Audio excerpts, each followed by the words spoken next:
there. I want to fight for, selfishly, I want to fight for my kids, but I want to fight for your kids as well. They deserve a better future. They deserve a better future. But the really good news here, and the fake news the fake news wants us to believe we're 50-50 at each other's throat. They're creating division and anger.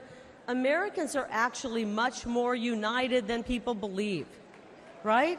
You see it. We see it. We want to make life better, and we want to create an incredible future for this generation and the next generation. And together, when we join together, we will make America safe again, and we will make America great again. God bless all of you here tonight. God bless you, America, and God bless President Donald J. Trump. I love you guys. Thank you. Thank you. Right.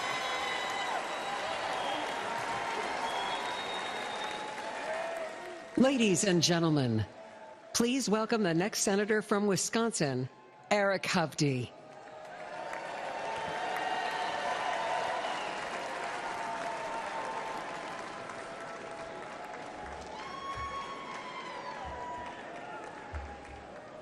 President Trump, Mr. Chairman, and delegates, welcome to Wisconsin. I'm Eric Hovde. I'm proud to be running for the United States Senate from the great state of Wisconsin, where my family has lived for more than 100 years. We're all here today for one reason: to make Americans safer, stronger, and more prosperous. We are blessed to live in the greatest country in human history, America, our home.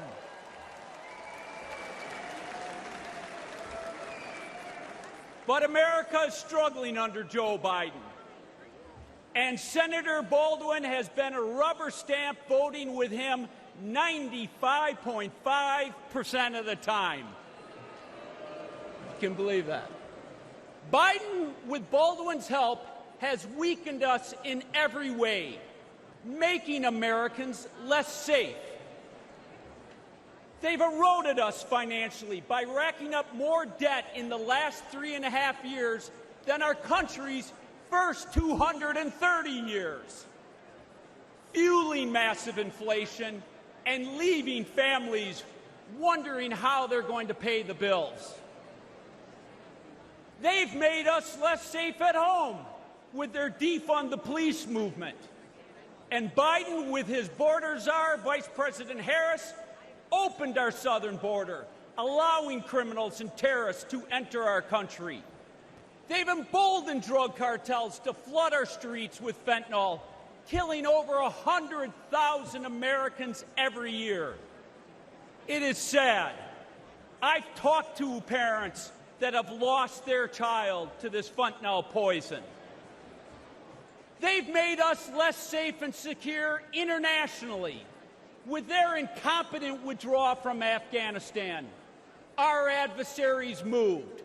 Putin on Ukraine, Iran through their proxies, Hamas on Israel, and China getting more aggressive every day. Despite all of that, Tammy Baldwin called the Biden administration the most successful in generations. Can you believe that one? I mean, seriously. This shows how detached she is from everyday Wisconsinites. It doesn't have to be this way. Under President Trump, family budgets were more secure. Our border was secure. Our world was secure.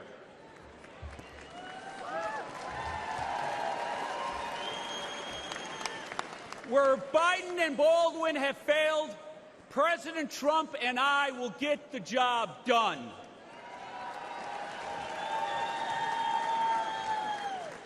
Our country has become too divided, though.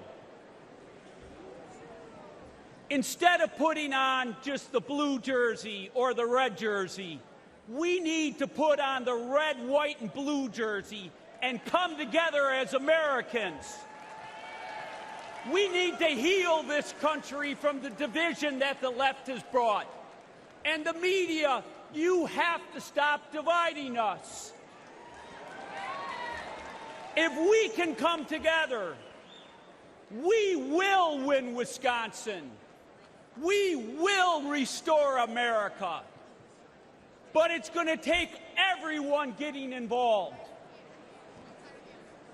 Are you ready to go save your country? Are you ready to restore the American dream? Thank you, everyone. God bless. Ladies and gentlemen, please welcome the next senator from Ohio, Bernie Moreno.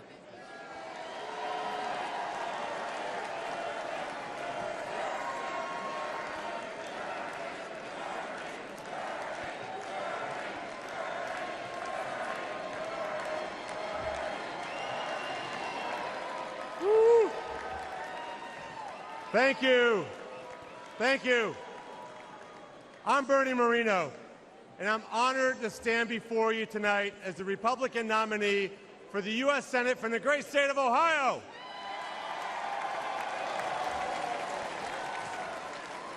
Many years ago, my parents brought me and my siblings to America legally. They left Colombia because they wanted their children to live in a country where they could achieve anything. I will forever be grateful to them. I love America, and I've lived the American dream. I married my best friend, raised a family, built successful businesses, and created thousands of jobs for hardworking Americans. But the American dream that I lived is under attack from Joe Biden and his enablers in the Senate like Sherrod Brown. They have encouraged millions of illegals to invade America. And Joe Biden's border czar, Kamala Harris, and the Democrat Senate have put the welfare of illegals ahead of our own citizens. They've destroyed our border. They've destroyed our economy. They've destroyed our standing in the world. And they'll destroy America if we don't stop them.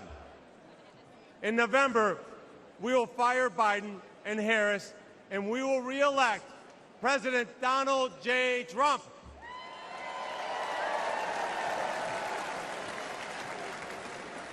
I'm so proud that my senator, my friend, J.D. Vance,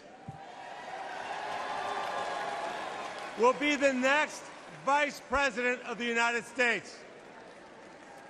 He represents the best of Ohio, the best of America, and will be an incredible leader and defender of President Trump's plan to always put America first.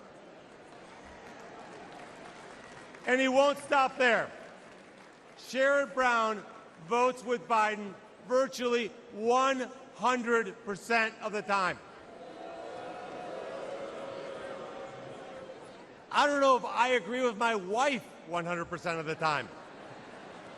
But Sherrod and Joe seem to have a very close relationship.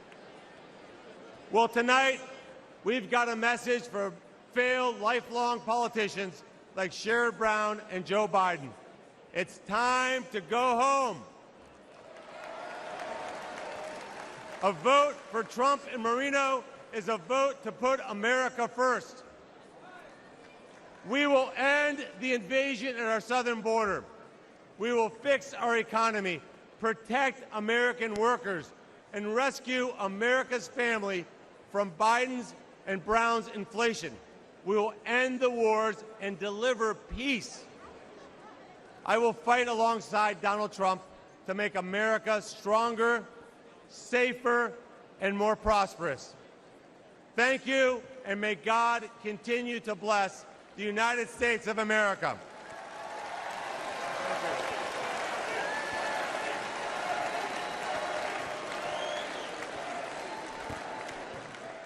Ladies and gentlemen, please welcome the next senator from Michigan, Mike Rogers.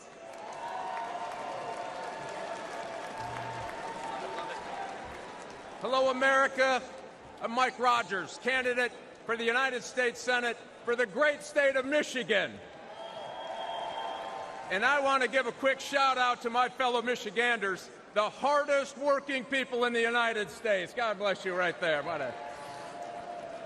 I said, because Joe Biden and my liberal opponents' runaway spending, American families have been crushed by inflation.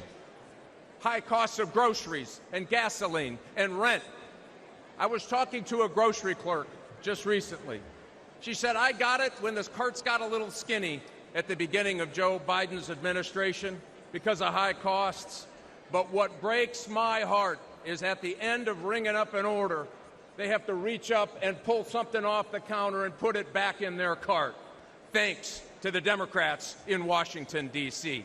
The most expensive vehicle to operate in Michigan in 2024 is your grocery cart, thanks to the Democrats in Washington, D.C. And while pockets are pinched, Biden is trying to force you to buy an electric vehicle.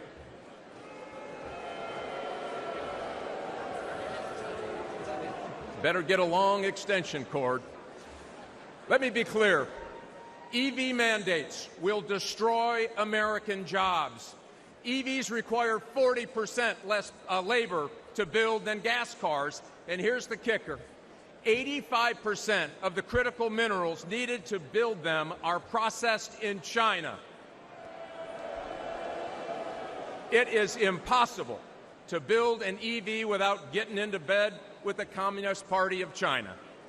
Listen, my opponent even signed an agreement to use taxpayer money to bring a Chinese battery company to Michigan, your taxpayers' money.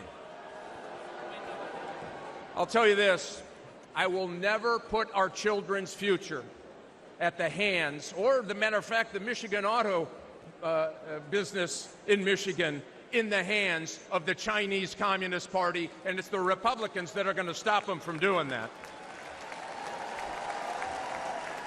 I'm committed to keep Americans safe from threats both at home and abroad. As a former Army officer, FBI special agent battling organized crime, and chairman of the House Intelligence Committee, I've seen how dangerous the world can be. But in all my time working to protect America, I have never seen anything like the Biden-Harris open border policy. They are rolling out the red carpet for violent gangs, fentanyl, Chinese spies, individuals on the terrorist watch list. And listen, our adversaries aren't stupid. They know that all they need to do is wait until nap time at the White House to push the limit. Does anyone really believe that another 4 years of Biden, Harris, and the Democrat Senate will make us safer or more prosperous? I certainly don't. And I don't think Michigan does either. Listen, it is long past time that we restore law and order. We make groceries affordable again. We make America respected again. We make America safe again. We flip the United States Senate and elect Donald Trump and make America great again. Thanks. Get fired up. This is the election to do your work. God bless.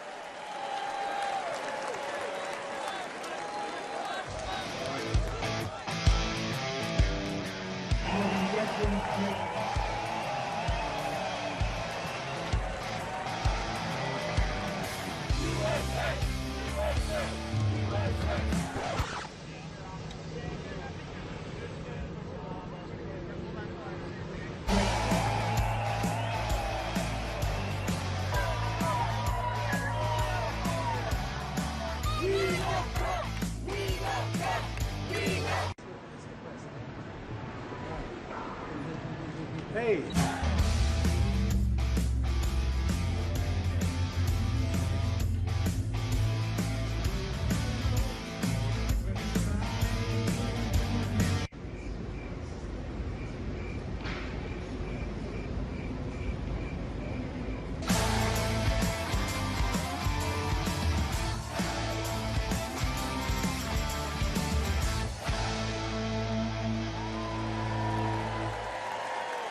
Ladies and gentlemen, please welcome the next senator from Pennsylvania, Dave McCormick. Pennsylvania. Hello, Milwaukee. Who's ready? Who's ready to retire Joe Biden and border czar Kamala Harris and send her back to California? Who's ready for that? And who's ready to make Donald Trump our 47th president? Are you ready for that? And who's ready to make J.D. Vance our new vice president? And who's ready to send Chuck Schumer packing? I'm ready.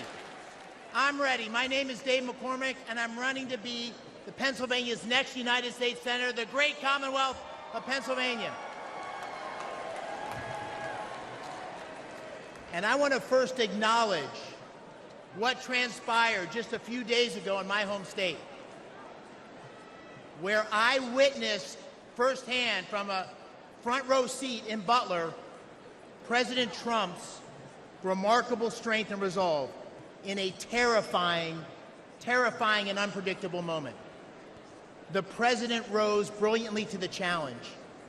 But what a sad and frightening day for the families of those who were injured or lost and for our great country. And we all thank God that President Trump is okay.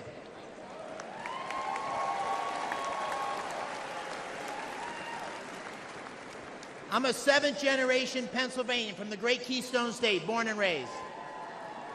A West Point graduate, a former Army wrestler. I'm a combat veteran of the 82nd Airborne Division. All right, 82nd. And I'm a business leader who helped create hundreds of jobs in Western Pennsylvania. But most important, I'm a dad to 6 daughters, and I'm a husband to the love of my life, Dina, wherever she is. Now my opponent's name is Bob Casey. But you probably don't know him because he does nothing. For 18 years, Bob Casey has been warming a chair and drawing a paycheck. He is a do-nothing, out-of-touch, liberal career politician. And when he votes for Joe Biden's tired old ideas. Casey's been around so long that the #1 song when he was first elected was the Macarena, right? Does everybody remember the Macarena? But sadly, this is no joke, because politics is about choices, and the policies of Biden and Bob Casey are dangerous for Pennsylvania and America. They won't keep us safe. Drugs have poured across the Biden-Harris, Casey wide-open borders, killing 100,000 Americans, including 4,000 Pennsylvanians last year alone. Illegal immigrants have victimized innocent young women who could easily be your daughter or mine. And time again, Casey has voted for pro-criminal judges who have made our streets across Pennsylvania more dangerous. Biden and Casey's failed policies have crushed working families with sky-high prices for gas and groceries and rent, and regulations to kill Pennsylvania natural gas. Under President Trump, America's future was strong and prosperous, and our adversaries feared stepping out of line. My friends, the choice this November is clear. It's a choice between strength and weakness, a choice between America's greatness or its sad, disgraceful decline. This is, my friends, the most important election of our lifetimes.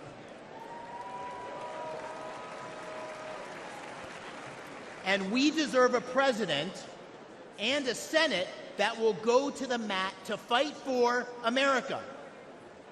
A president and a Senate that will unite America. And in Pennsylvania, that means voting for Trump and McCormick in November. Thank you all for leading the charge. God bless our United States of America.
Ladies and gentlemen, please welcome West Virginia Governor and the next Senator from West Virginia, Jim Justice, and Baby Dog.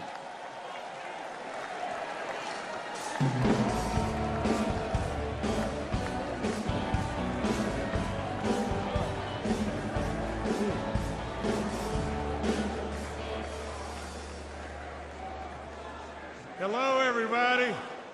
I'm Jim Justice, and I'm from West Virginia, and I absolutely believe with all my soul we've got the greatest people in the world in West Virginia,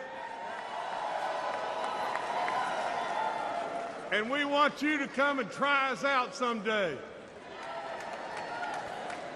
Now, with all that being said, I know that a lot of you want to meet my little buddy. So if Baby Dog could come on out here.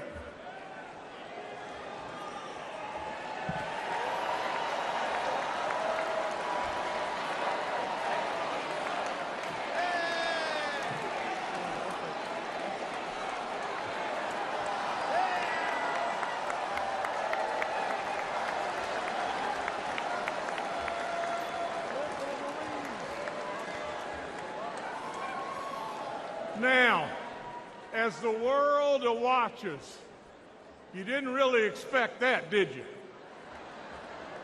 But with that being said, let me just say just this. She makes us smile, and she loves everybody. And how could the message possibly be any more simpler than just that? Now, I've got to tell you just this. The foundation of my life is the truth. I've got to tell you just this and tell you this right now. I challenge the media all the time to find something that knowingly I've told them it's not the truth, and they can't do it because I'm not going to do that. Now, I want you to listen to this and pay really close attention. The bottom line to why we're here, the bottom line to every single thing that's going on in this great country today is one thing. We become totally unhinged if Donald Trump is not elected in November.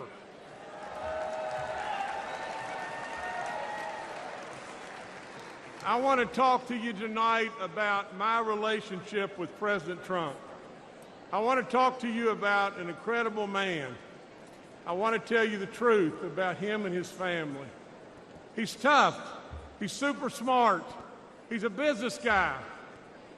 But maybe there's something that you've missed, and that is he genuinely cares. He cares about all of us, every last one of us, and he loves this nation beyond good sense. He has amazing kids. I've hunted and fished with Don Jr. He's an incredible outdoorsman and a really treasured friend. Now imagine this. Eric and I have been so far back in the woods on top of a mountain, and I blew the tire out on the back of my 4x4, and who was under the vehicle right then? Eric Trump. Eric Trump changed the tire. Donald Trump has taught his kids the very best. He's taught them absolutely to respect the military. He's taught them to respect our first responders. He's taught them absolutely to treat our working men and women with love and respect all across this land.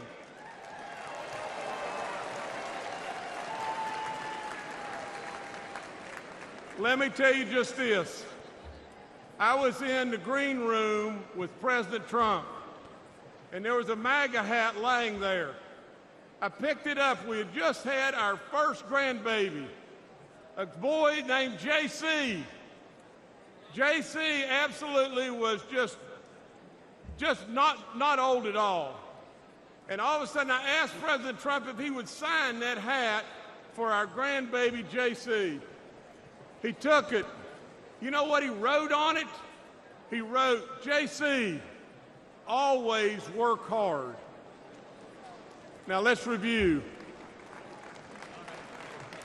Donald J. Trump, my friend, my close friend. He's tough. He's super smart. He's a business guy. He loves America. He taught his kids the right values, and he's a hard worker. Sure sounds like a leader to me.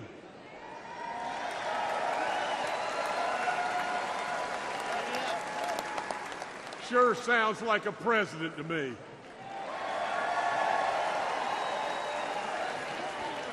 Then ask yourself, why does Donald Trump fight every day for us and continue to take this senseless persecution?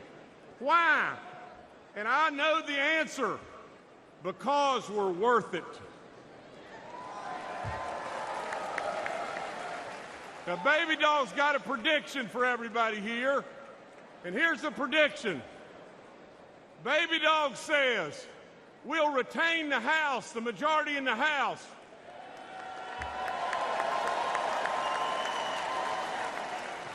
We're going to flip the United States Senate.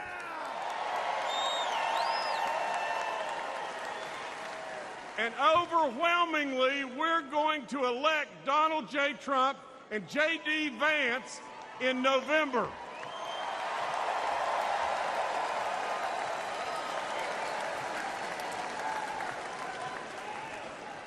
And Baby Dog says, what is the reason that she knows why we're going to win? And the answer is one thing, because we're worth it. God bless you, God bless this great country, and God bless Donald J. Trump.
Ladies and gentlemen, now please welcome the next senator from Indiana, Congressman Jim Banks.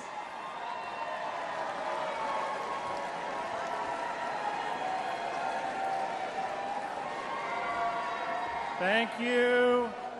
I don't know about you, but thank God Baby Dog's a Republican. Thank you, fellow Republicans, and thank you to the great state of Indiana for making me your nominee to be the next United States Senator. Only in America could a kid like me, who was born in a trailer park, the son of a factory worker and a nursing home cook, end up here. I'm Jim Banks, and I have lived the American dream, and I'm proud of it. But the biggest difference today between Republicans and Democrats is that we believe America is the greatest country in the history of the world. But they don't. I got to tell you, as an Afghanistan war veteran, I've never been more ashamed than when Joe Biden's disastrous withdrawal left 13 American heroes dead, and then he lied about it.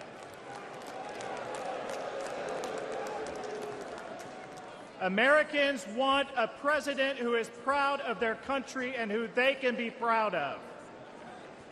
Joe Biden is an embarrassment. We went from the strongest president of my lifetime in President Trump to the weakest president in history in Joe Biden. We need President Trump back in the White House if we're going to make America great once again. But ladies and gentlemen, he's going to need backup in the United States Senate. This is no time for wimpy Republicans. That's why I'm running. We'll start by securing the border. If you came here illegally under Joe Biden, you're going back to where you came from under Donald Trump.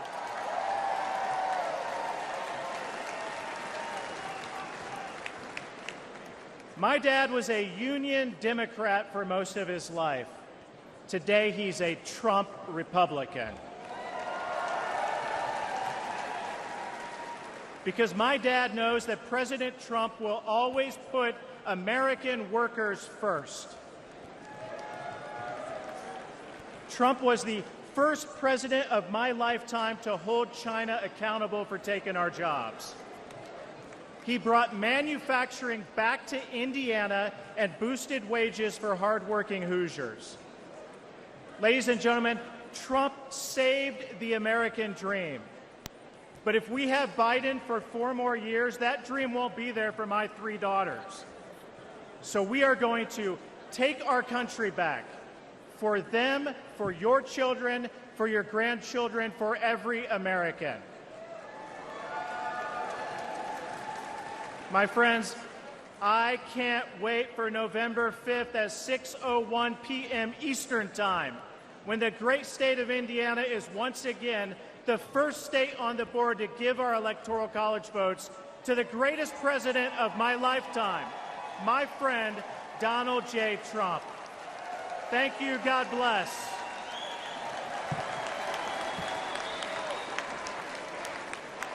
Ladies and gentlemen, now please welcome Captain Sam Brown, the next senator from Nevada.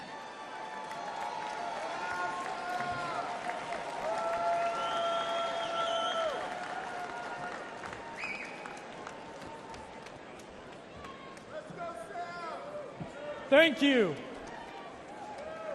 I want to start by thanking my God for my life. I want to thank my wife for her strength, for her courage and her support in this race.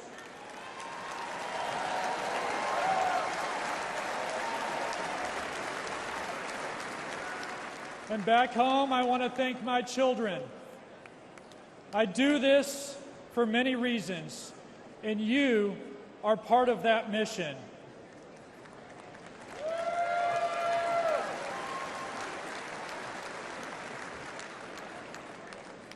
Tonight, I offer a message of hope, because I know the importance of hope in difficult times. On September 4th, 2008, my Humvee ran over a roadside bomb in Afghanistan. The explosion left me drenched in diesel and burning alive. As I neared death, I felt the flames being smothered and heard a voice say, "Sir, I've got you."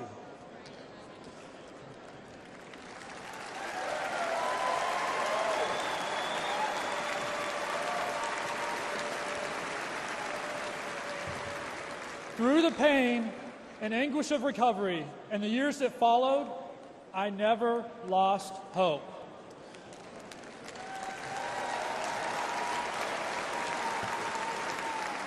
And I stand before you. I stand before you today as a Republican nominee for Senate from the great state of Nevada.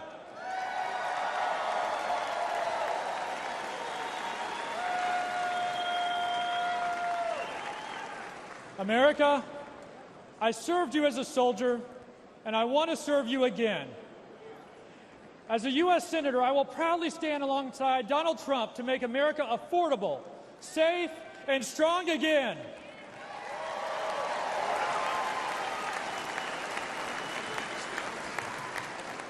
We have a tough fight ahead, but it won't be my first. Nevadans are suffering right now. The unemployment rate in Nevada is nearly 25% higher than the national average. The Biden-Harris economy might be fine for millionaires like Senator Jackie Rosen, but it's terrible for Nevadans struggling with inflation and high prices. Yet Jackie and Joe want to raise your taxes while dodging their own. I'll work with President Trump to cut taxes for working families and end taxes on tips for struggling Nevada service workers.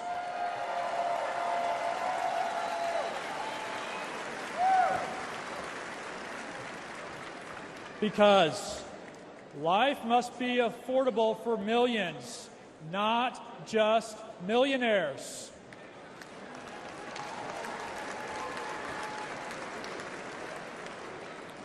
Finally, look at my face. This is the high cost of war. If Joe Biden stays in office, more service members will pay this price. He has brought our nation humiliation, defeat, and to the brink of more war. I've been through the fire. President Trump has been through the fire. But hope has not been extinguished. It is reignited.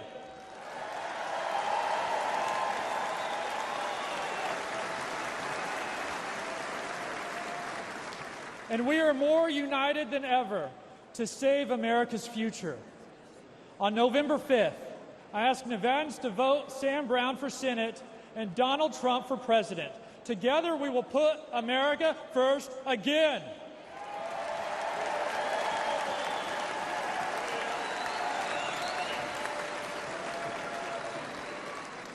I want to close with those same words I heard on the battlefield that gave me hope. America, I've got you. May God bless President Trump. God bless you. And God bless the United States of America.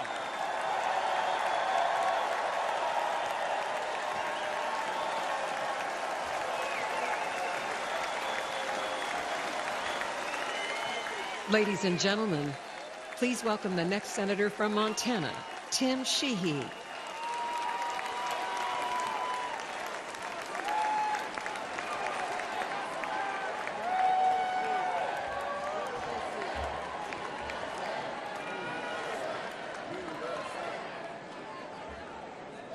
Hey, Montana, how's it going?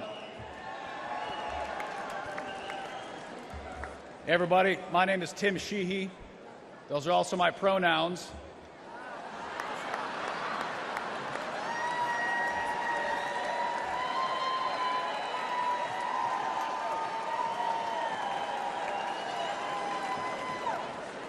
I've been a he-she for 38 years, and I can promise you going to elementary school with that name in the 80s was not fun.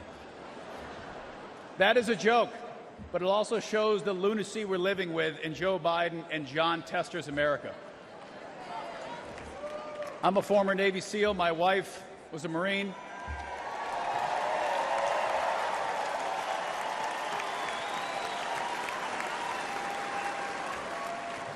We both fought in our nation's longest war in Afghanistan. I was wounded there, served hundreds of missions there.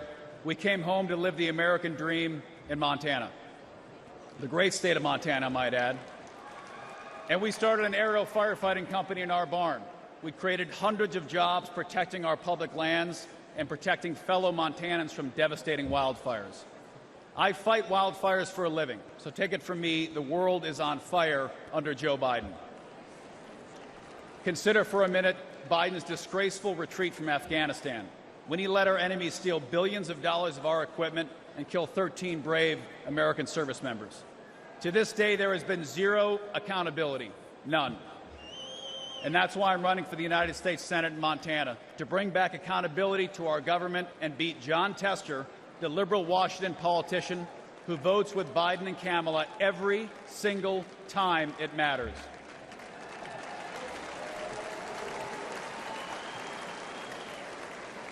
And some of you may not know who Jon Tester is, but Jon Tester is the deciding vote for Biden's America Last agenda. He's got an F from the NRA. He's voted to open our borders, unleash inflation, and he even put a liberal judge on the Supreme Court who can't even define what a woman is.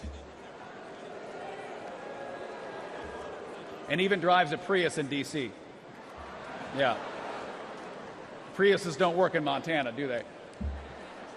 Jon Tester doesn't represent Montanans. He's a rubber stamp for Biden's failed presidency and extreme liberal agenda, and it's time to retire them both.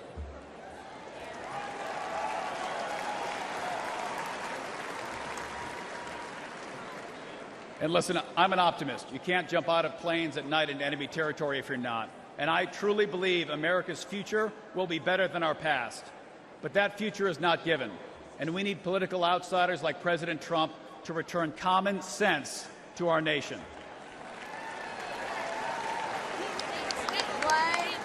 And what Montanans think is common sense is pretty simple. It's not complicated. They want a secure border, safe streets, cheap gas, cops are good, criminals are bad, boys are boys, girls are girls.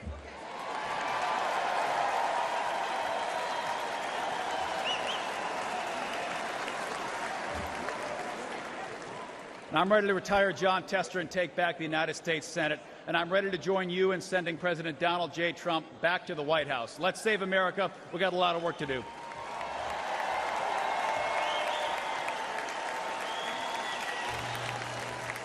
Ladies and gentlemen, please welcome the next senator from Virginia, Hung Cao.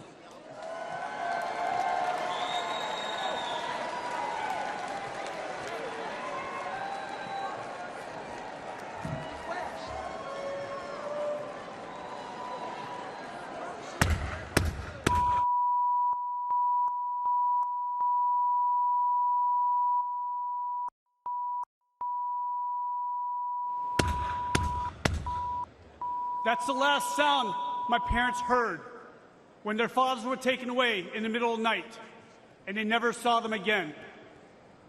That's my family's real-life story. We escaped from Vietnam just days before Saigon fell to the communists. We were given a new life in the most generous country on earth.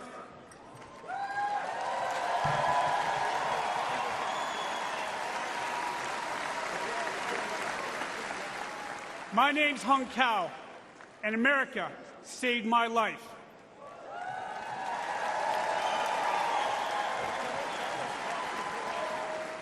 I grabbed onto the American dream. I graduated from the United States Naval Academy, but I paid back every dime of that American dream with 25 years of service in Navy Special Operations.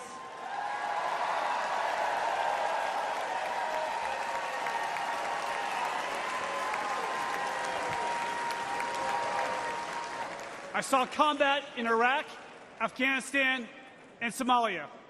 I retired as captain of the United States Navy, and now I stand before you as a Republican nominee for the United States Senate in the Commonwealth of Virginia.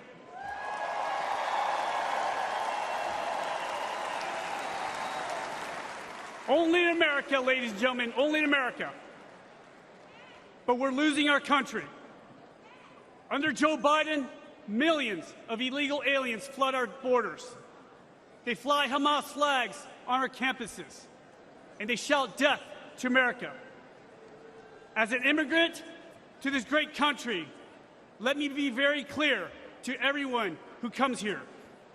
Don't ask for the American dream if you're not willing to obey the American laws and embrace the American culture.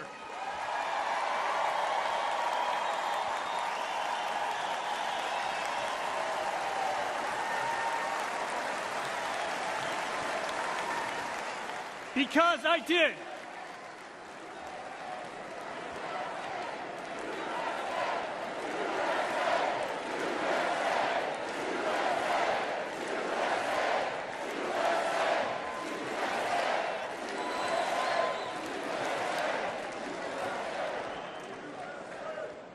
I love this country so much that I wrote a blank check up to and including my life.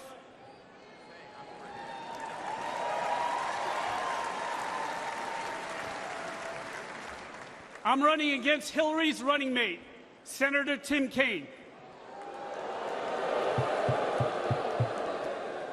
Kaine is a weak man in a dangerous world. We only have one thing in common. The American taxpayer signed our paychecks for 30 years. Except Kaine is a career politician with millions of dollars to show for it. I've been a warrior with scars to prove it, and I'm damn proud of it.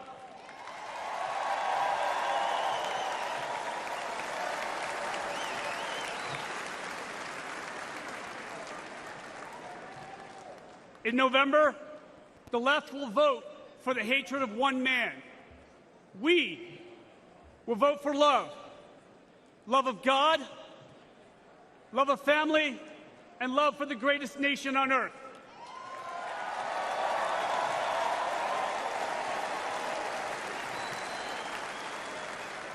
And Virginia will elect me and President Trump, and together we will save America.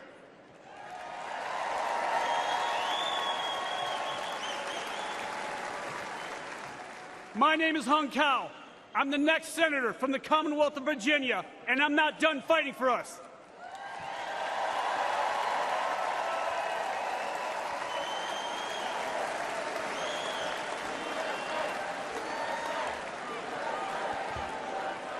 May God bless you, may God bless President Trump, and may God bless the United States of America.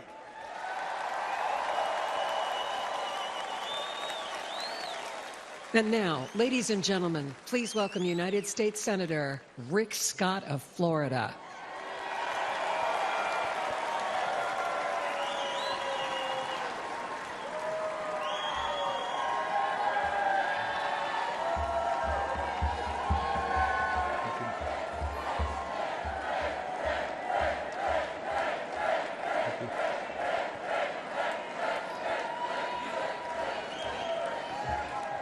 Thank you, thank you, thank you. You can tell I'm from the great state of Florida.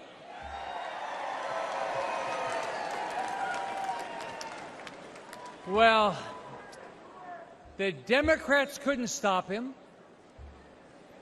The media couldn't stop him. The liberal judges couldn't stop him. A bullet from a madman couldn't stop him. Can anything stop Donald Trump from becoming the next president and making America great again?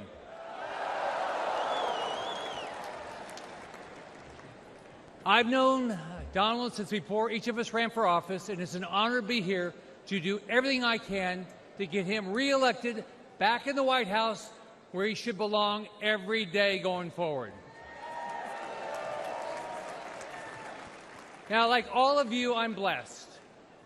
I was born to a single mom. I grew up in public housing. I started working at the age of 7. I enlisted in the U.S. Navy at the age of 18. Go Navy.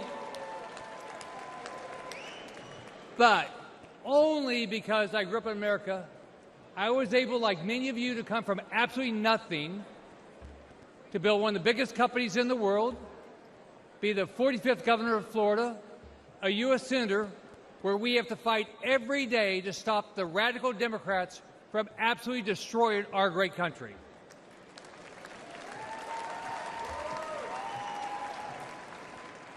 They will lose, we will win.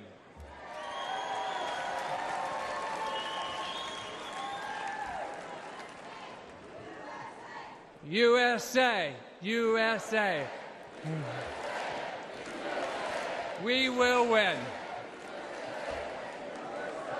Now, let me tell you about a dream I had recently. I had a dream and I did some time traveling. I traveled into the future to an imaginary world where actually Joe Biden got reelected. Yeah. So, remember the Christmas Carol, The Ghost of Christmas Past? Well, in my dream, I met the ghost of Biden's future. So I got to see a Biden second term. Now, it wasn't a dream, it was a nightmare. Mortgage rates skyrocketed to 15%. Only rich people could buy groceries. Gas was $10 a gallon. In my nightmare, Biden and the Democrats erased our southern border and flew so many illegals into our country that the Mexican cartel started getting frequent flyer miles. It was easy for Democrats to rig the elections. They simply allowed all the non-citizens to vote. America did nothing to protect Israel from terrorists or to stop China from invading Taiwan. Now, do any of you think this is far-fetched? No. If you do, you haven't been following it. Biden and the Democrats are doing everything they can to tear down this great country and rebuild it in their woke, radical image. Their dream's not new. It's an old, evil idea that has failed every time it's been tried. It's called socialism. And Donald J. Trump will not let socialism happen in this country.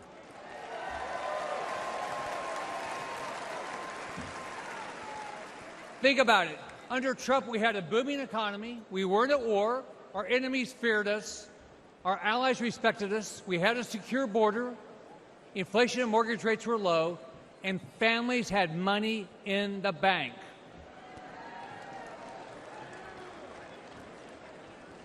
Donald Trump has given up a lot for this country. His family's been slandered. He's been impeached, censored, treated as a criminal, all because he never backs down.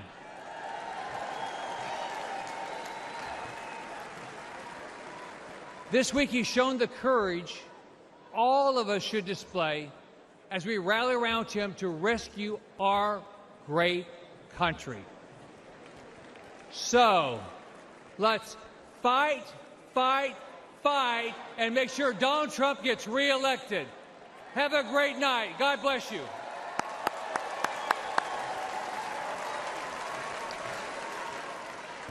Ladies and gentlemen, please welcome Congressman Jeff Van Drew of New Jersey.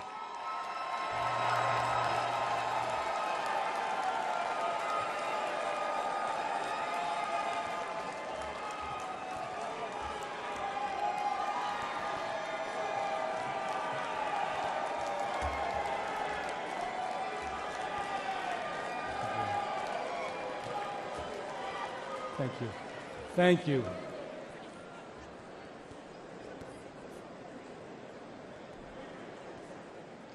Good evening.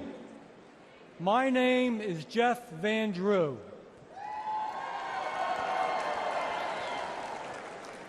Tonight I want to tell you my story.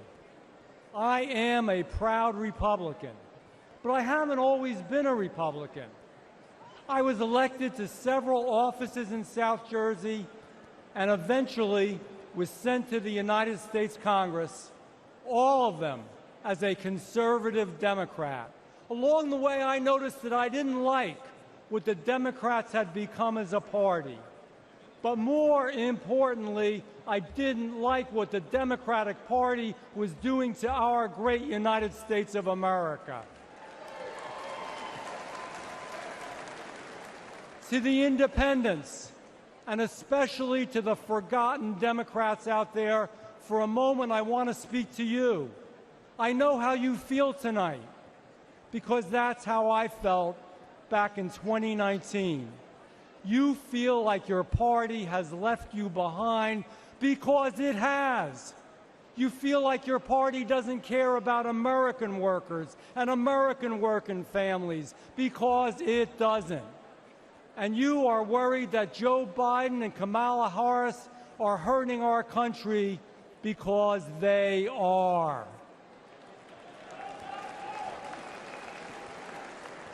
I felt the same way. So after being a Democrat to vote against impeaching Donald Trump, I took a long walk with my chief of staff. I remember saying to her that perhaps my time in elected office was done. And you know what? I was okay with that. There was no way I could be a Democrat anymore.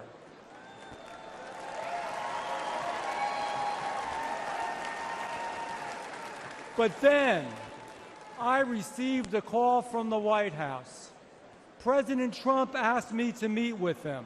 We spoke about family, faith, freedom, and friendship.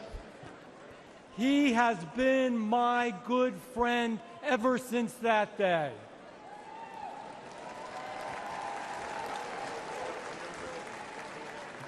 He said that I should be a Republican. I said, Mr. President, I will be a Republican.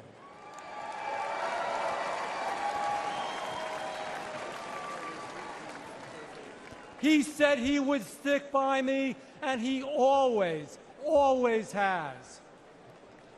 Ladies and gentlemen, after the tragic shooting last Saturday, we need to come together.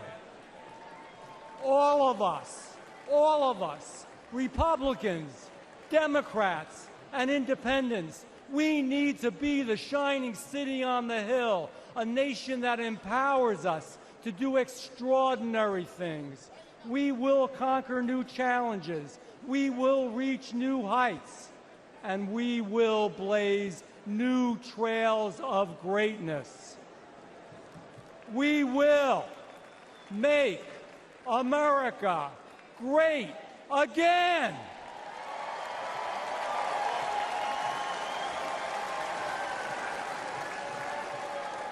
And we will elect Donald Trump this November.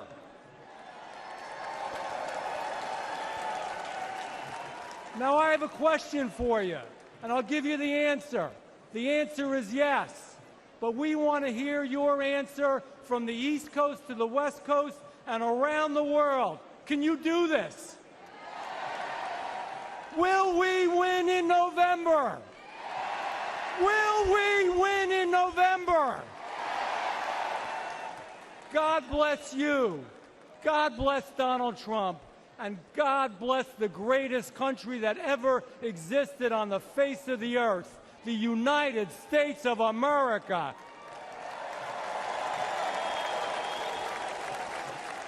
Ladies and gentlemen, please welcome the chair of the United States House of Representatives Republican Conference, Congresswoman Elise Stefanik of New York.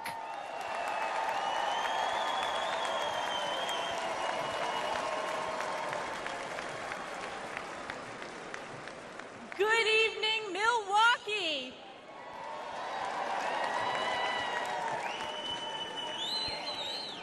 We always say that this is the most important election in our lifetime, but we know deep down this one truly is. Our Constitution and the soul of our very nation are on the ballot. Under Joe Biden, the American people have suffered crisis after crisis. From the Biden border, the most wide-open border in our nation's history, to Bidenflation, the highest rate of inflation in my lifetime, devastating hardworking families with skyrocketing prices for groceries, gas, and utilities, to Biden's violent crime crisis, fueled by Democrats' pro-criminal sanctuary cities and defund the police policies like we have seen in my home state of New York. All while corrupt Democrat prosecutors and judges wage illegal and unconstitutional lawfare against President Trump in an effort to do Joe Biden's political bidding. And around the world, the feckless and failed Joe Biden has caused chaos, weakening our national security. From the catastrophic withdrawal from Afghanistan, to Putin's invasion of Ukraine, to Hamas's terrorist attack against our most precious ally, Israel. And let me ask you a question. What has been the response from the radical left on our college campuses? Vile anti-Semitism, chanting death to Israel, death to Jews, death to America. This is Joe Biden's Democrat Party. Who saw that congressional hearing with the college presidents of so-called elite universities? Oh, wait, they are former presidents.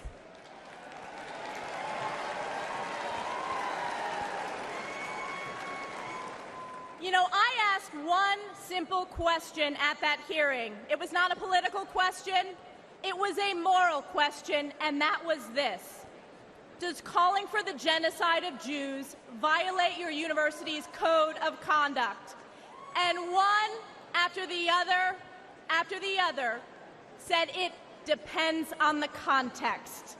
Let me tell you, America knows it does not depend on the context.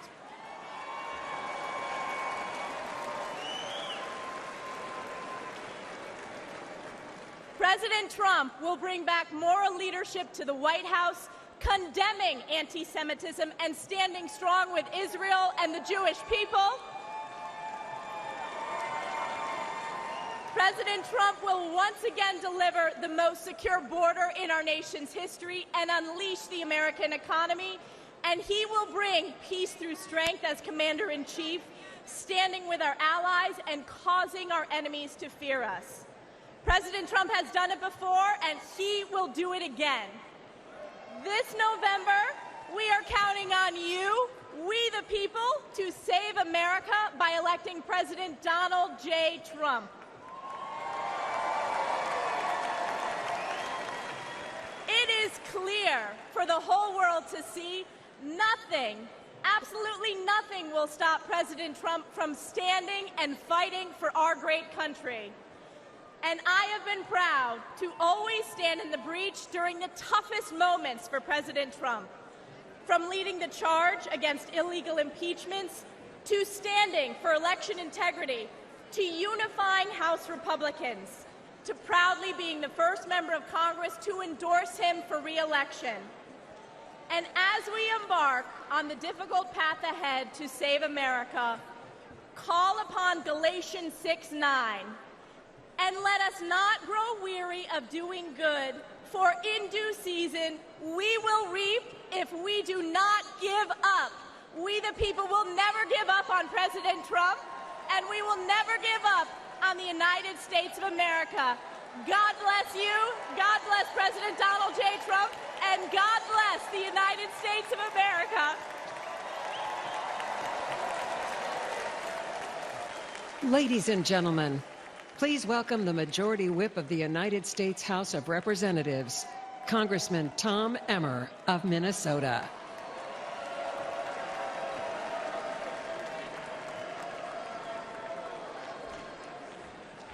How about that, Stefanik? Thank you. Thank you. I'm Tom Emmer, a proud American and a proud Minnesotan, and the Majority Whip in the United States House of Representatives. In 2022, Americans elected our House Republican majority to stop the Biden-Harris agenda. In spite of having one of the smallest majorities in history, House Republicans have held the line.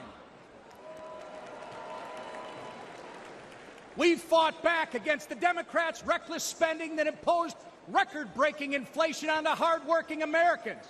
We passed bills such as the Lower Energy Costs Act and the Rein in Inflation Act to counteract Joe Biden and Kamala Harris's failed economic agenda and to restore some fiscal sanity to Washington. We ended the vaccine mandate in our military.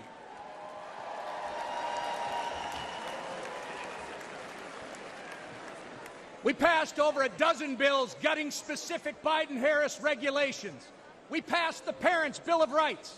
We investigated the Chinese Communist Party.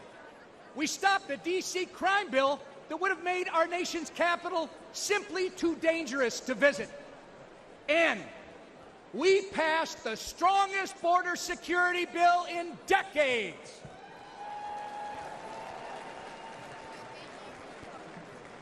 Get ready, because when we grow our majority, when we flip the Senate, and when we send President Donald J. Trump back to the White House, we won't just be holding the line anymore, we'll be moving forward.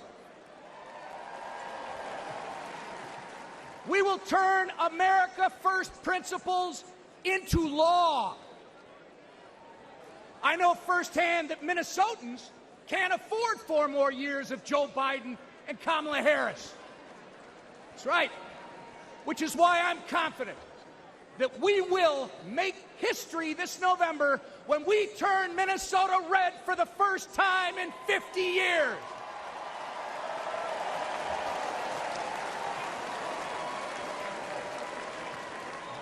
The Democrats' disastrous record on crime, trade, and regulation has ruined the lives of countless Minnesotans. When Minneapolis was in flames and businesses were in ruins, Kamala Harris encouraged and enabled the criminals and the rioters. Oh, it gets worse. She even promoted a fund to release the criminals from jail. It doesn't get reported much in our media, but one criminal Kamala Harris freed in Minneapolis went on to murder a man in St. Paul, Minnesota. Donald Trump stands with the people and the police, our men and women in blue, not with the criminals and the rioters.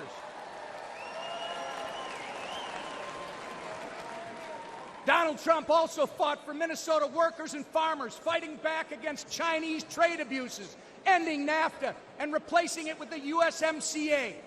Joe Biden voted for NAFTA and China's entry into the WTO, devastating Minnesota's economy.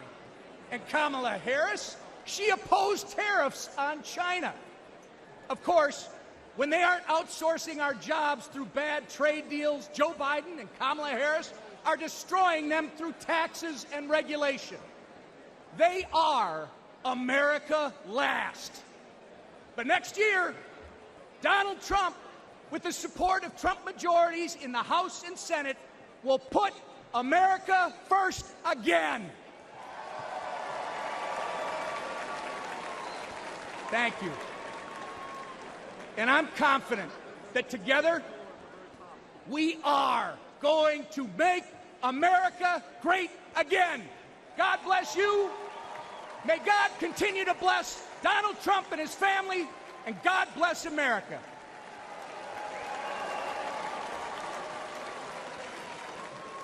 Ladies and gentlemen, please welcome the Majority Leader of the United States House of Representatives, Congressman Steve Scalise of Louisiana.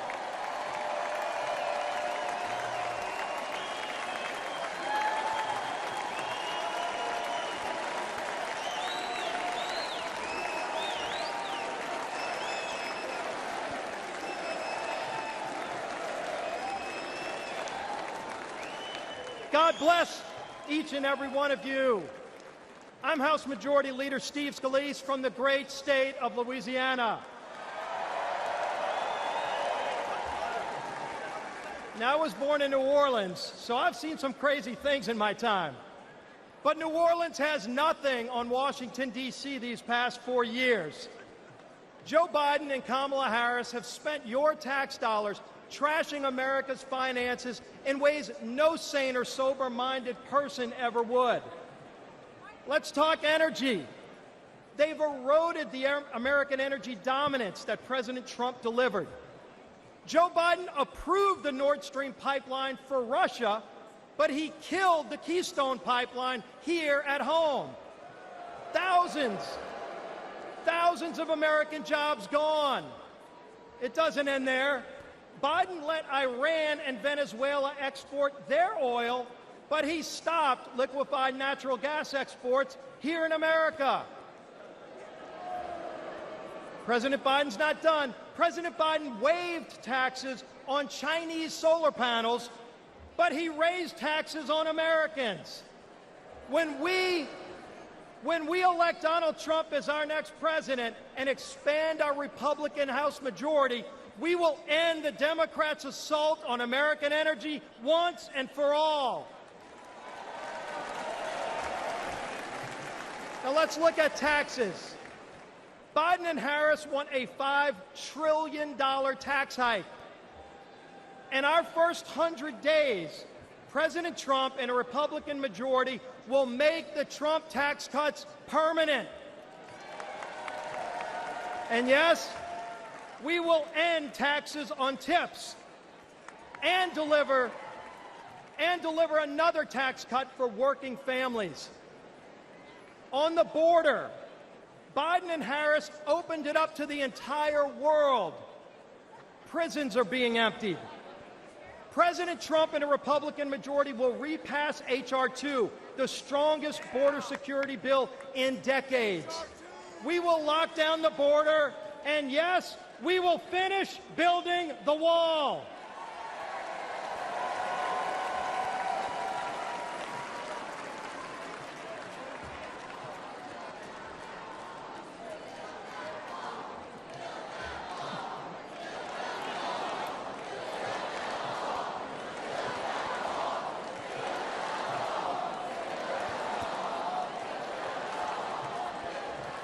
On voting, our most sacred right as citizens, voting. Biden and Harris want illegals to vote now that they've opened up the border. Republicans will repass the SAVE Act to block illegal aliens from voting in our elections. On foreign policy, Biden and Harris brought us weakness and war. President Trump and a Republican majority will begin rebuilding our military and will end the woke indoctrination in its ranks. We will restore American power and peace. On education, Biden and Harris opposed school choice. They actually investigated parents at school boards. President Trump and a Republican majority will pass legislation expanding school choice and will repass the Parents' Bill of Rights. Parents should be free to choose what their children are taught and where. Now, lastly, I need to say something about Saturday's attempt on President Trump's life. Many of you know I was the survivor of a politically motivated shooting in 2017. Not many know that while I was fighting for my life, Donald Trump was one of the first to come console my family at the hospital.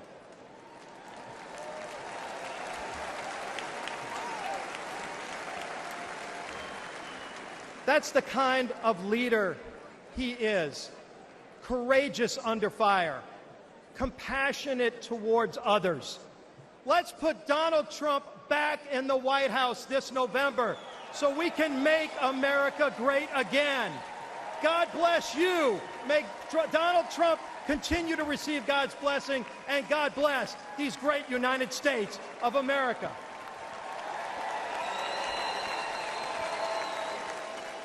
Ladies and gentlemen, please welcome the Speaker of the United States House of Representatives, Mike Johnson of Louisiana.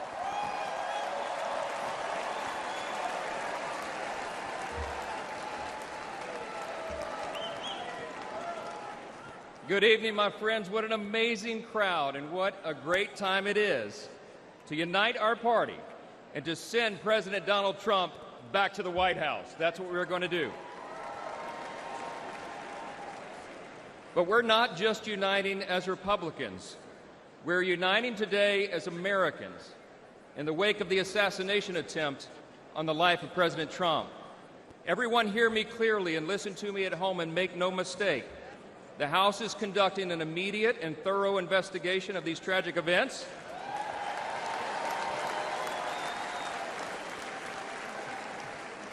And that work has already begun. The American people deserve to know the truth, and we will ensure accountability. I promise you that. I promise you that. This has always been an important principle to us.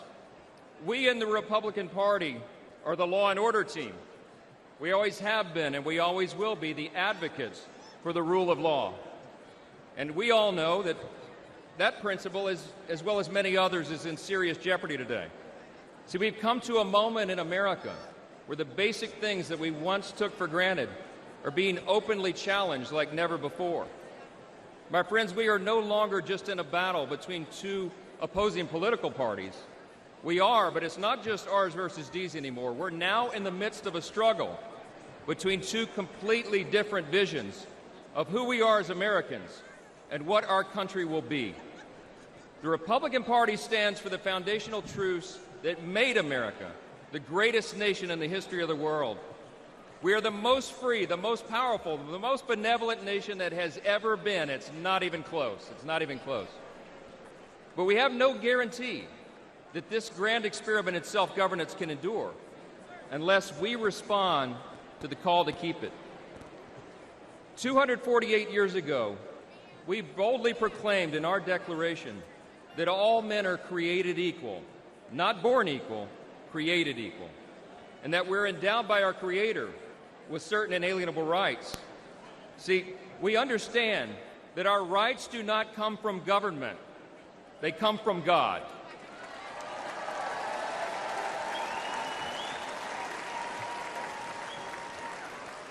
There's another thing that we recognize. We recognize that we are made in His image. And because of that, every single person has inestimable dignity and value.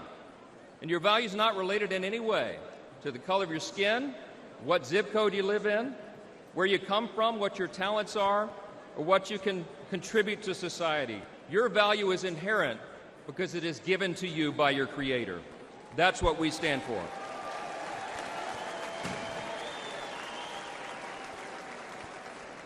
I speak a lot about what I call the 7 core principles of American conservatism. What do we stand for as Republicans, they want to know? I think it boils down to a few things: individual freedom, limited government, the rule of law, peace through strength, fiscal responsibility, free markets, and human dignity. Indeed, those are the 7 core principles of American conservatism, but they're actually the core principles of our republic itself.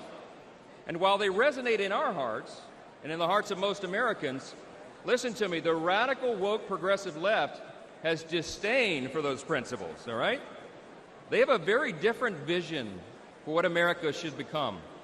They want to tear down those foundations and remold us into some sort of borderless, lawless, Marxist, socialist utopia. We're here to say, not on our watch. We will not allow that to happen.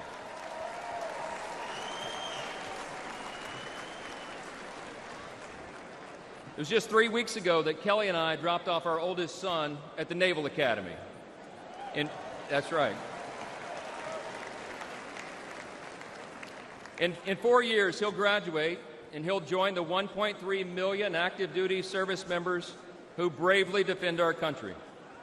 We're so proud of Jack and all our children, but like most parents today, we're concerned about their future. America can't risk 4 more years of Joe Biden's weakness that has invited so much aggression by our enemies. We can't survive the dramatic increases in violence, crime, and drugs that the Democrats' policies have brought upon our communities. And we cannot allow the many millions of illegal aliens they've allowed to cross our borders to harm our citizens, drain our resources, or disrupt our elections. We will not allow it.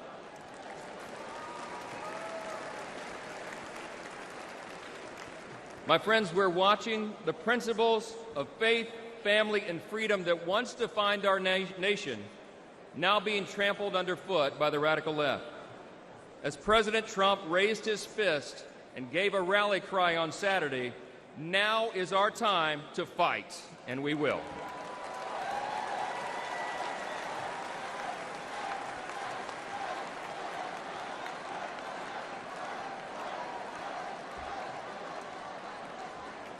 We're in a fateful battle of ideas, my friends, and we have to recognize that.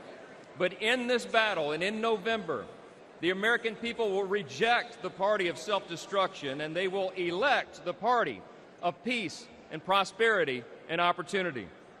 The GOP will grow our House majority, we will take back the Senate, and we will return Donald J. Trump to the White House.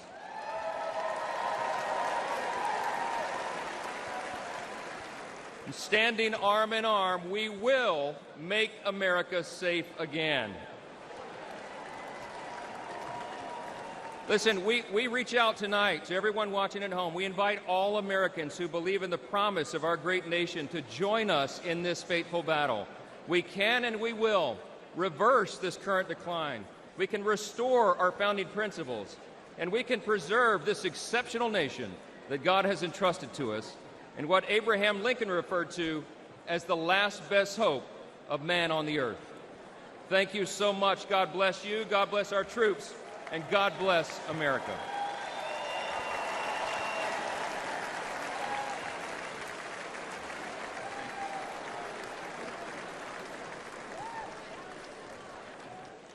Ladies and gentlemen, now please welcome businessman Vivek Ramaswamy of Ohio.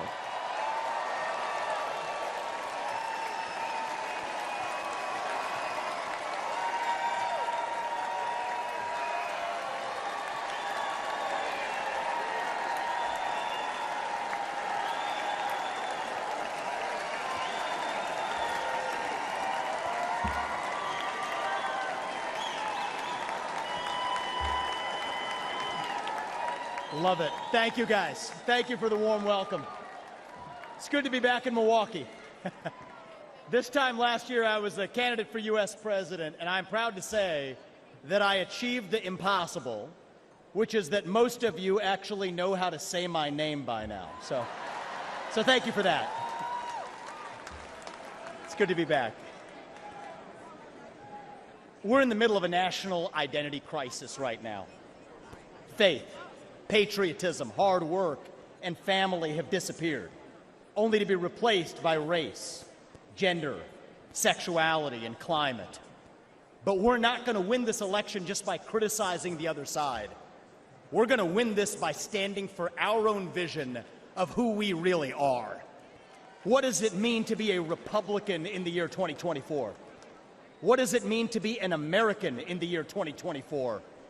It means we believe in the ideals of 1776. It means we believe in merit, that you get ahead in this country not on the color of your skin, but on the content of your character and your contributions. It means we believe in the rule of law, and I say this as the kid of legal immigrants to this country. That means your first act of entering this country cannot break the law. That is why we will seal the southern border on day one. Thank you. It means the people who we elect to run the government ought to be the ones who actually run the government, not unelected bureaucrats in the deep state. These are not black ideas or white ideas.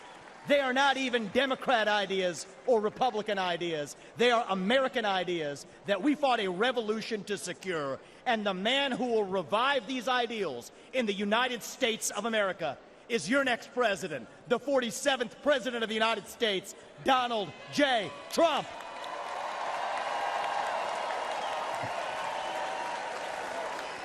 If you want to seal the border, vote Trump. If you want to restore law and order in this country, vote Trump. If you want to reignite the economy in this country, vote Trump. If you want to revive national pride in this country, vote Trump. If you want to make America great again, vote Trump. But there is one more reason I'm going to ask you to vote Trump, and it's the most important one. It's the one the media won't talk about, but it's the truth. Donald Trump is the president who will actually unite this country, not through empty words, but through action. Because you know what? Success is unifying. Excellence is unifying. That's who we are as Americans. That's who we've always been. To those of you watching this at home tonight, I'd like to deliver a message that the media doesn't want you to hear from the Republican Party. Our message to black Americans is this. The media has tried to convince you for decades that Republicans don't care about your communities, but we do. We want for you what we want for every American. Safe neighborhoods, clean streets, good jobs, a better life for your children, and a justice system that treats everyone equally, regardless of your skin color and regardless of your political beliefs.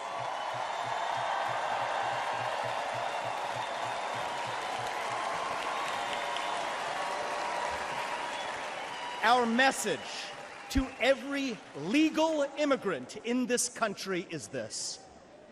You're like my parents. You deserve the opportunity to secure a better life for your children in America. But our message to illegal immigrants is also this. We will return you to your country of origin, not because you're all bad people, but because you broke the law. And the United States of America was founded on the rule of law.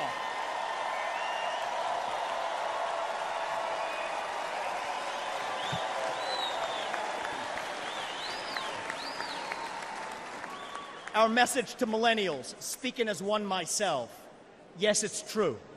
Our government sold us a false bill of goods with the Iraq War and the 2008 financial crisis, loading up our national debt that falls on our generation's shoulders, telling us that if we took out college loans, we'd somehow get a head start on the American dream when it hasn't worked out that way. But we can't just be cynical about our country because the United States of America is still the last best hope that we have, and we deserve a better class of politician, one who actually tells us the truth, even if it comes with some mean tweets from time to time.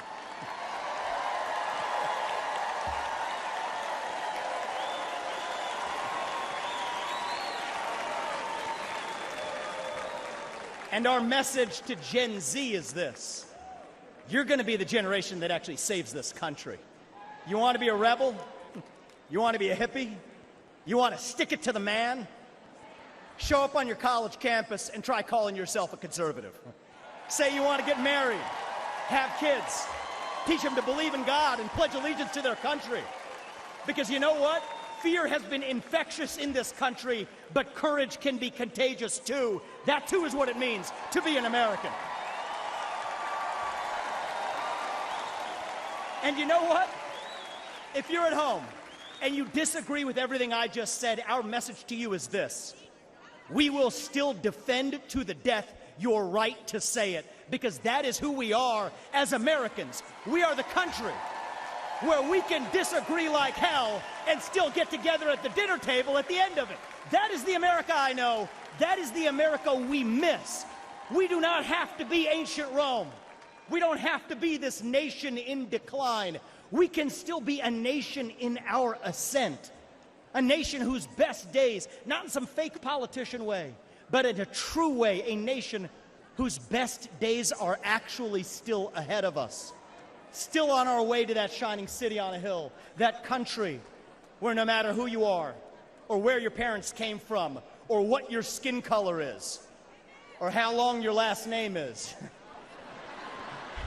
that you will still get ahead in this country with your own hard work, your own commitment, your own dedication, and that you know what? You are free to speak your mind at every step of the way. That is the American dream. That is what won us the American Revolution. That is what reunited us after the Civil War. That is what won us 2 world wars and the Cold War. That is what still gives hope to the free world. And if we can revive that dream over group identity and victimhood and grievance, then nobody in the world, not a nation, not a corporation, not a virus, not China, is going to defeat us. That is what American exceptionalism is all about. And that is what we will revive this November when we send Donald J. Trump back to the White House. Thank you all. God bless you and your families. And may God bless our United States of America. Thank you. Thank you.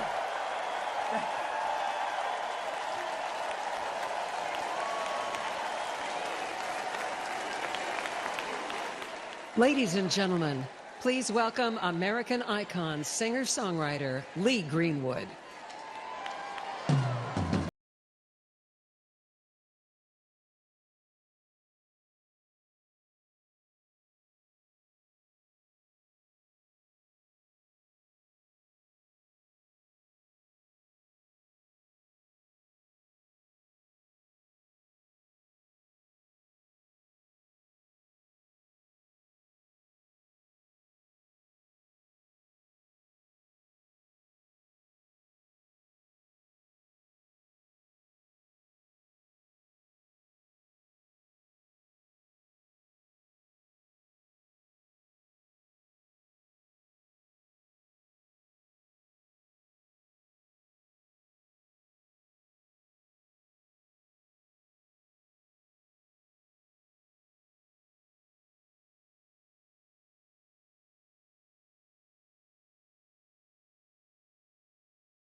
Please welcome television personality Savannah Chrisley.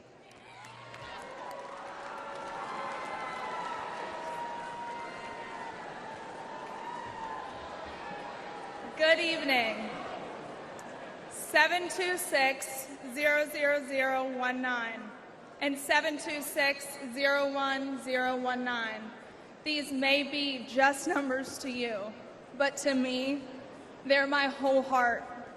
These numbers are my parents' identification numbers in our federal prison system. My name is Savannah Chrisley, and you may have seen my family on TV, but for the past decade, we've been consumed with a different kind of drama. My family was persecuted by rogue prosecutors in Fulton County due to our public profile. I know, Fulton County. They know how to do it, don't they? Due to our public profile and conservative beliefs. They accused my parents of fraud, when really, we were defrauded by a dishonest business partner who, let's not forget, the government gave full immunity to. We suffered warrantless raids and harassment. One of the officials even had my father's face on a dartboard in his office. My parents were sentenced to a combined 19 years. I know. And let me tell you, I got custody of my brother and sister, 10 and 16 at the time. And you don't know heartache until you look two children in the eyes and say, I don't know when mom and dad are coming home. I'll never forget what the prosecutor said in the most heavily Democrat county in the state before an Obama-appointed judge. He called us the Trumps of the South. Yeah, hey, it's fun. He meant it as an insult, but let me tell you, boy, do I wear it as a badge of honor. We live in a nation founded on freedom, liberty, and justice for all. Justice, it's supposed to be blind, but today we have a two-faced justice system. Just look at what they're doing to President Trump. All while, let's face it, Hunter Biden is roaming around free and attending classified meetings. Oh, and let's face it, look at what they're doing to countless Christians and conservatives that the government has labeled extremist or even worse. Meanwhile, the Democrats are releasing actual violent offenders who have hurt innocent people. A lawyer of mine, Brett Tolman, who's a former U.S. attorney, he told me about a plaque that hangs in the Department of Justice, and it reads, "The hallmark of fairness in the administration of justice is consistency. The only thing consistent about Democrat justice is how they consistently punish their enemies. That's not justice. Look at what they've done to Steve Bannon. I mean, the man should be at home." Proverbs 24:16 says, "For though the righteous fall 7 times, they rise again. But the wicked stumble when calamity strikes." It's about time we start seeing people stumble. We need to rise above the persecution. We need to hold rogue prosecutors accountable. There should be no immunity.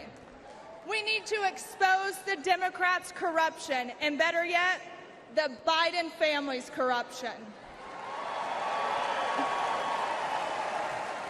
And guess what? I know just the man for that job. Donald J. Trump has only one conviction that matters, and that is his conviction to make America great again. Thank you, and God bless America.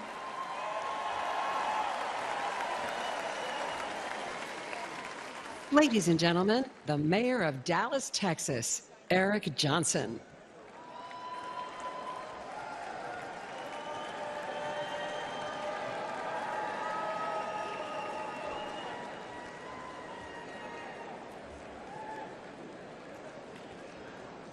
Four years ago, progressive activists stood on my front lawn with the stated goal of intimidating my family.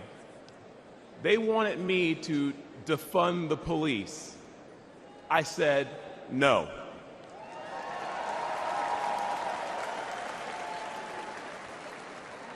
Folks, I grew up in high-crime neighborhoods. What we wanted was more and better policing, not less. As mayor, I knew we needed to increase support for our police department and prioritize violent crime reduction. I'd been a Democrat my entire life, albeit a conservative one. But when those activists tried to scare my kids, my fellow Democrats were silent. It was Republicans who offered their support both privately and publicly.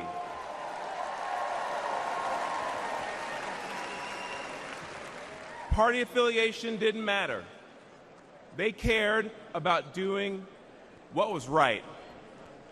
Today, I'm the proud Republican mayor of Dallas, Texas. The largest city in the United States led by a Republican.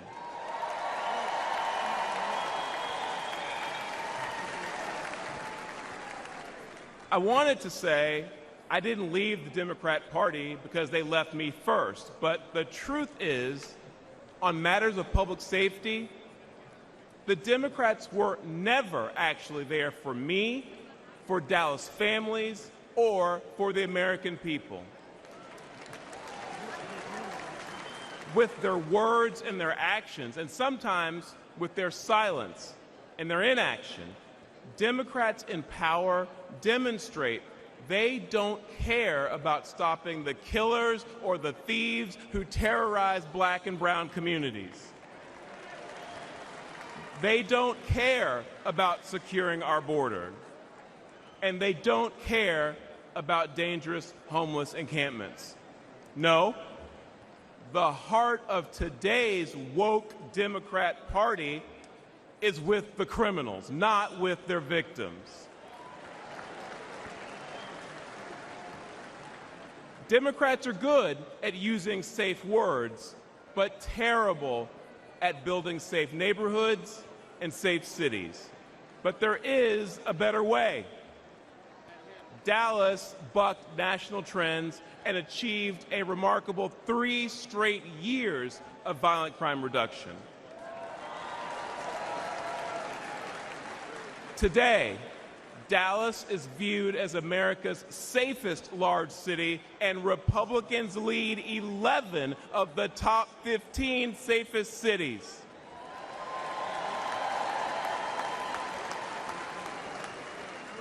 And that's because Republicans won't be silent about public safety. Folks, let's make our city safe again by supporting Republicans who will stand up and fight for our safety.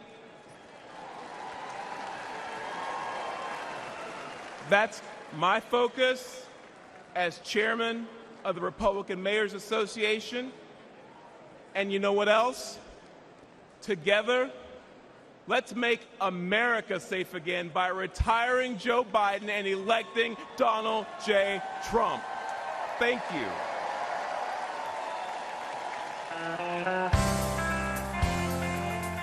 Ladies and gentlemen, please welcome Vice Presidential nominee, Senator J.D.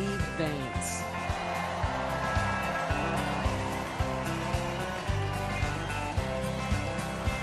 Why don't we liberate these United States? We're the ones who need it worst.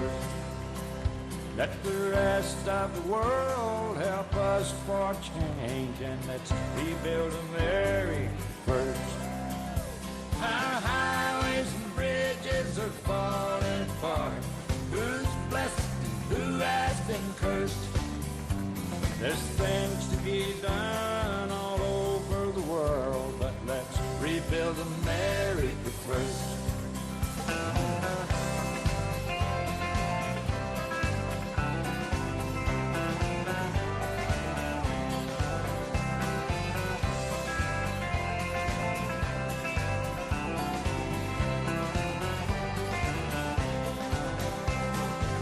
Who's on the hill and who's watching the valley? Who's in charge of it all? God bless the army and God bless our liberty. That got the rest of it all. Him in position of backing away. Freedom is stuck in reverse. Let's get out of Iraq, get back on the track, and let's rebuild America first.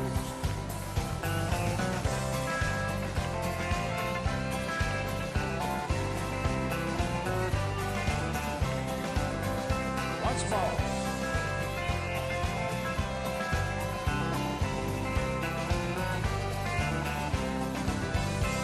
Why don't we liberate these United States? We're the ones who need it the most. You think I'm blowing smoke? Boys, it ain't no joke. I make 20 trips a year from coast to coast.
Ladies and gentlemen, please welcome the next President of the United States, President Donald J.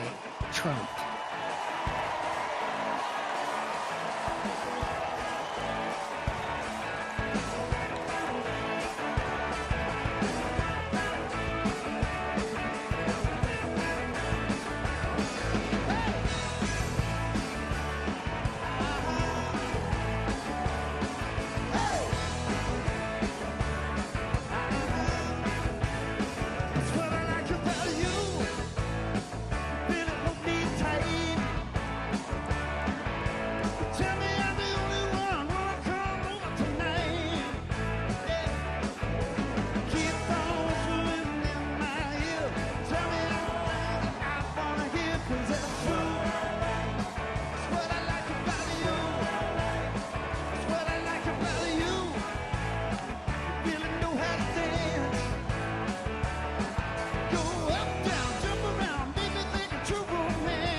This is the man responsible for your family's safety.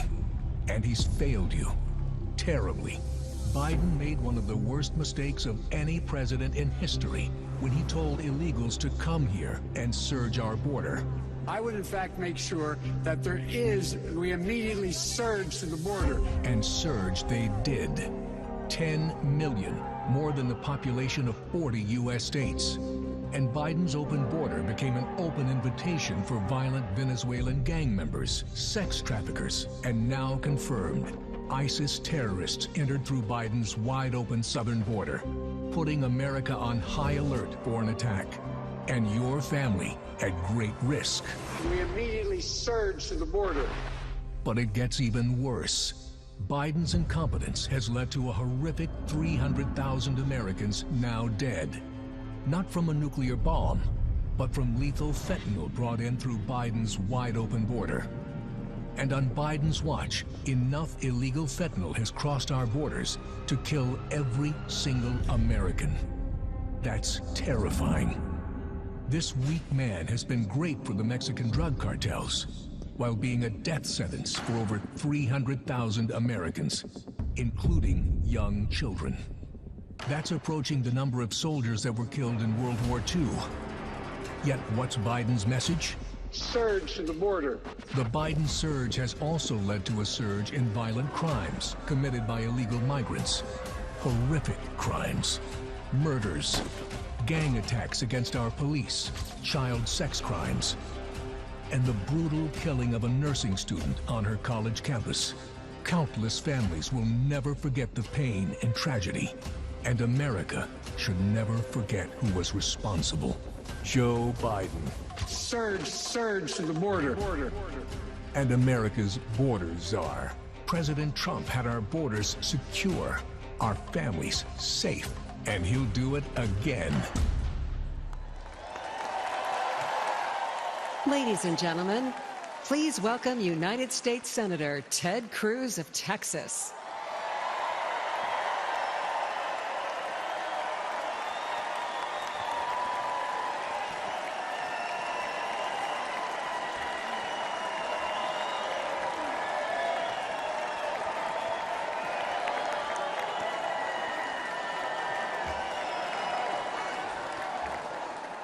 God bless Donald J. Trump.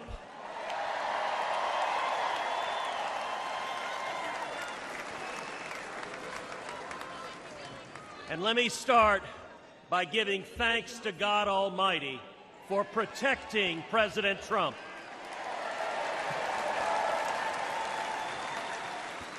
And for turning his head on Saturday as the shot was fired.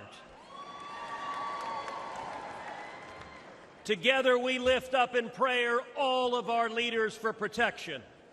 And our prayers are in particular with the family of Fire Chief Corey Comparatore and the others injured on Saturday.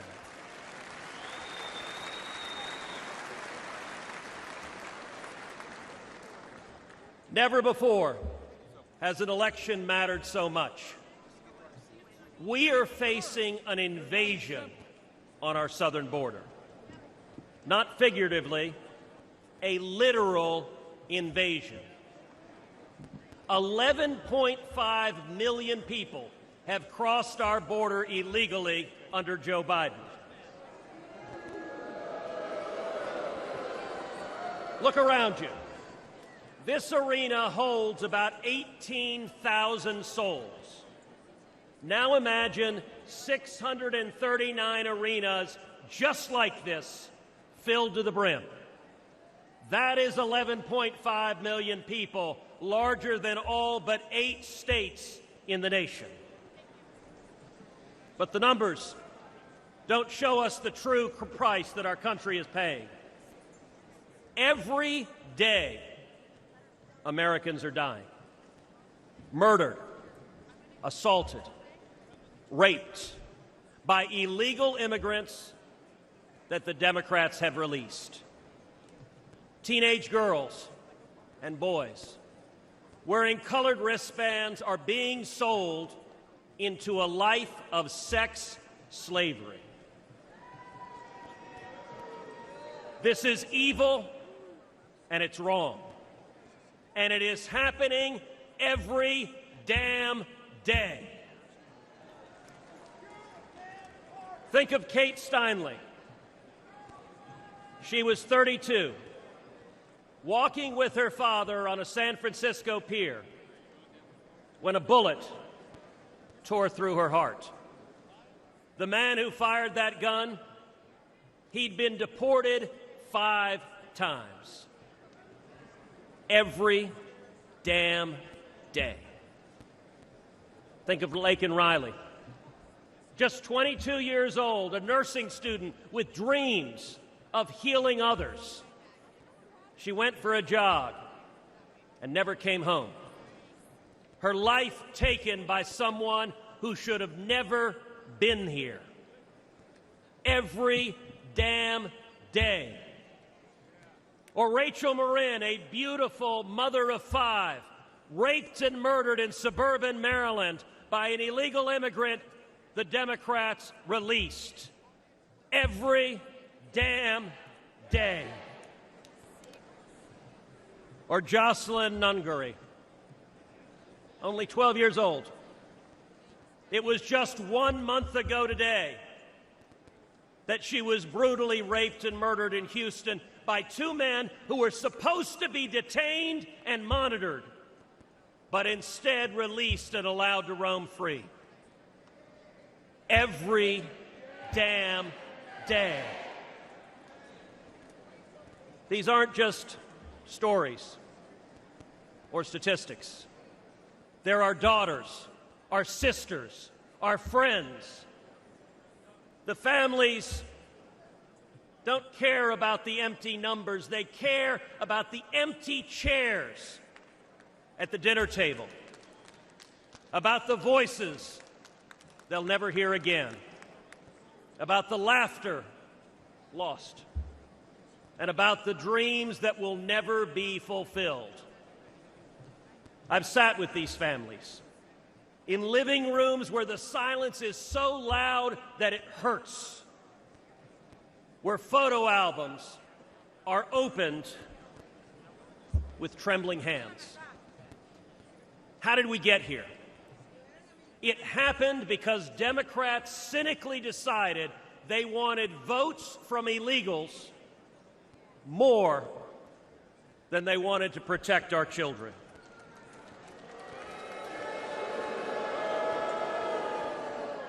Today, as a result of Joe Biden's presidency, your family is less safe.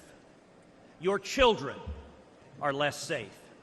The country is less safe. But here's the good news. We can fix it. And when Donald Trump is president, we will fix it.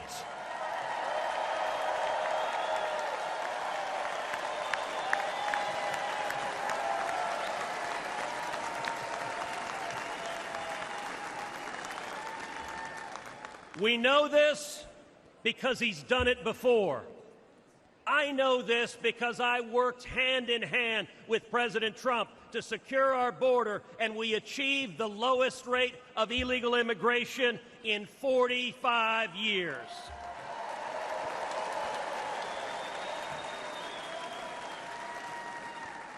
It's real simple. He's done it before, and he'll do it again.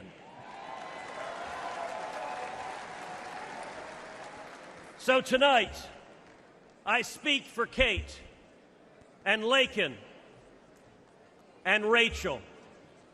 Tonight, I speak for Jocelyn. And let us go forward together and keep our sacred oath to defend the Constitution and to protect the American people. Let us secure our borders, enforce our laws, protect our children, and restore the future.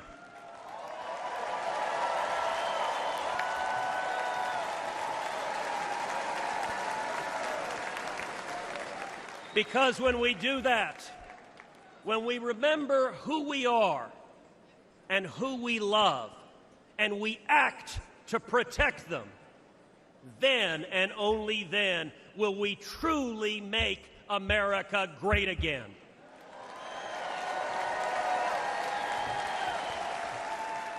Thank you. God bless Texas, and God bless the United States of America.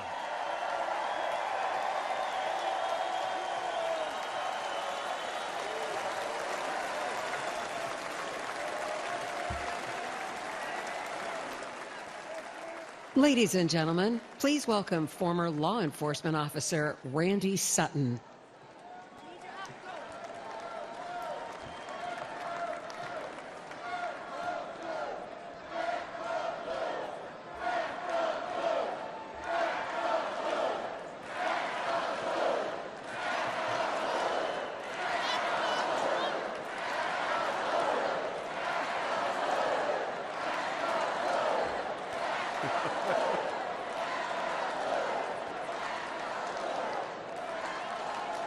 Thank you. Thank you for that. Thank you for that. Hello, America. My name is Randy Sutton, a police lieutenant. I was a police officer for 34 years.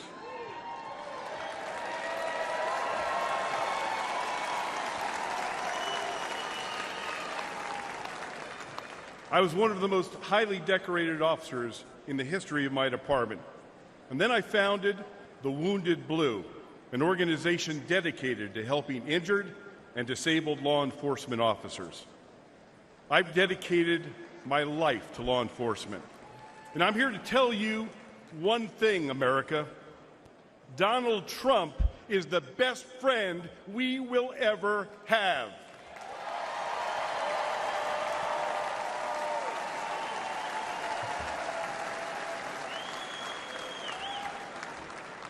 Ladies and gentlemen, we're experiencing a plague of crime across America. The endless tsunami of illegal aliens, no consequences for violent crime, the abuse of our criminal justice system. It's all made America more dangerous than ever before. Police are the thin blue line between criminal predators and their victims. Donald Trump and Republicans stand that line with our police. Joe Biden and Kamala Harris, well, they stand with the criminals. The last few years have been devastating for our police. The war on cops is very real, and it's getting Americans killed. Last year alone, more than 70,000 law enforcement officers were physically assaulted. They were shot, they were stabbed, they were beaten, they were hit with bricks, and in the last 5 years, 1,834 made the ultimate sacrifice and gave their lives in the line of duty. But all of this will end on the day we elect Donald J. Trump president.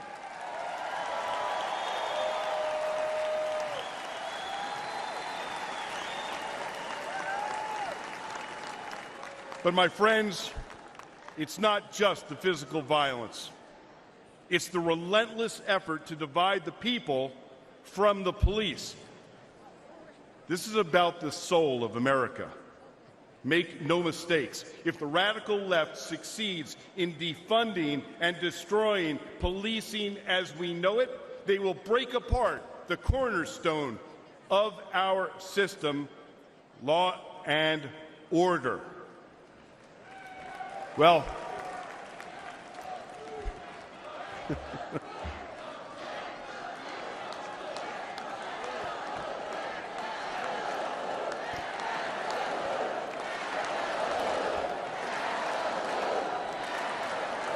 amazing. Thank you. But I'm going to tell you, there's one man that these pro-criminal, anti-police extremists fear most.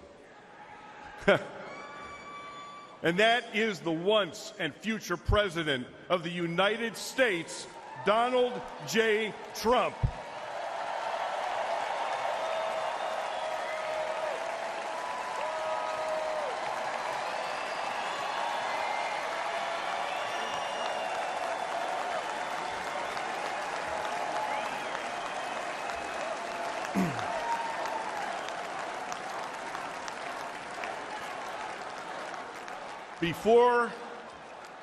Before I finish my remarks, I want to do one thing, and that is salute our president.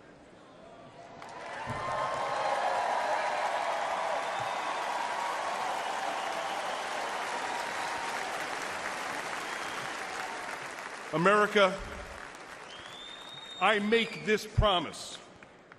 Our police will never waver from their mission to serve and protect, even at the risk of their own lives.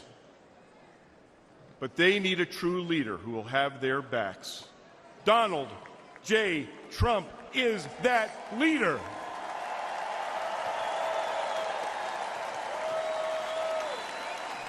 Thank you. May God bless you.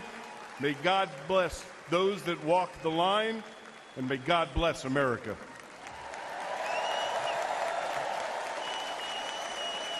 From the very first day that we take back the White House from crooked Joe Biden, the worst president in the history of our country, I believe that we're going to have 4 of the greatest years in the history of our country. I will, once and for all, secure our elections. We're going to go to paper ballots. We're going to have same-day voting, voter ID. We're going to do it properly. We're going to have good, secure, beautiful elections. We never want what happened in 2020 to happen again. But until then, Republicans must win. and we must use every appropriate tool available to beat the Democrats. They are destroying our country. Whether you vote early, absentee, by mail, or in person, we are going to protect the vote. That's the most important thing we have to do, is protect the vote. Keep your eyes open, because these people want to cheat, and they do cheat, and frankly, it's the only thing they do well. We will make sure your ballot is secure and your voice is heard. Many Republicans like to vote on Election Day, and we must swamp the radical Democrats with massive turnout on Tuesday, November 5th. The way you win is to swamp them. If we swamp them, they can't cheat. It just doesn't work out. But if you can't make it, you need to make a plan, register, and vote any way possible. We got to get your vote. So with your vote, we will win a victory the likes of which no one has ever seen before. We will evict crooked Joe Biden from the White House, and we will take back our country on November 5th, 2024, the most important day in the history of our country. That's what it's going to go down as. Thank you. Ladies and gentlemen, please welcome Iowa Attorney General Brenna Bird.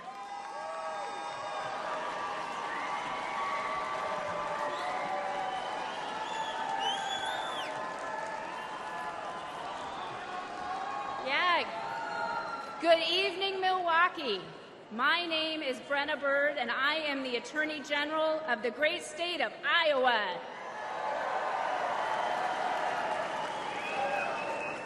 A few years ago, I was a local prosecutor locking up bad guys.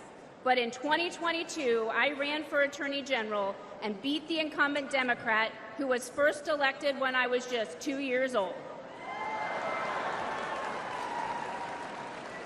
We won because Iowans were ready for an Attorney General who would protect them, not the criminals.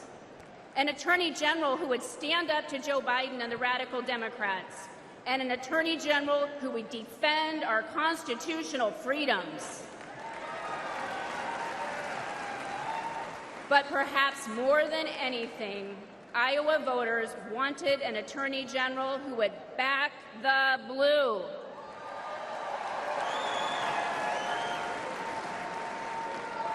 Unfortunately, Democrats like Joe Biden and Kamala Harris have made life miserable for law enforcement. They treat police like criminals, and criminals like victims. And tragically, many crime victims feel abandoned by a justice system that doesn't seem to put their interests first. They deserve better than what these defund the police Democrats deliver. Yet the radical left believes in handouts, not handcuffs. Democrats like Harris use words like reimagine the police. They're probably imagining more DEI programs for the police. Harris even said that putting more cops on the street wouldn't make communities safer. American families disagree. Never forget.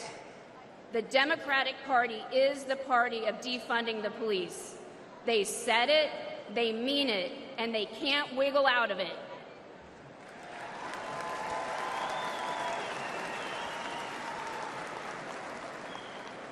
Republicans get justice for victims, and we put criminals where they belong, in jail.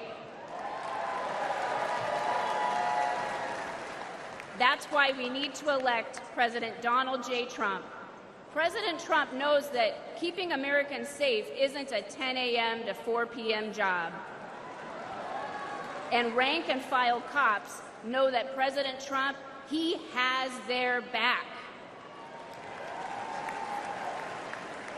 It touched our hearts when earlier this year, President Trump attended the wake of a fallen New York City police officer. We all owe heroes like Officer Jonathan Diller a debt we can never repay. President Trump knows this, and he shows his gratitude.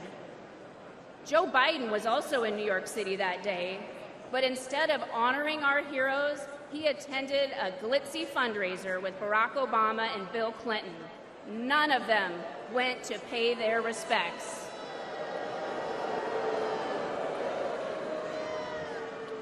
That day, we saw Democrat priorities, and we saw Donald Trump's priorities, and we saw that Trump's values are our values.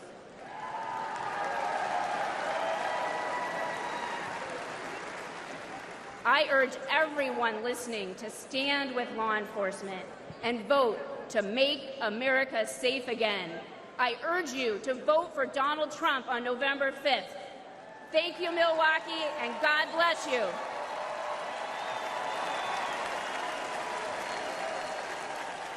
Ladies and gentlemen, please welcome former Governor of South Carolina and Ambassador to the United Nations, Nikki Haley.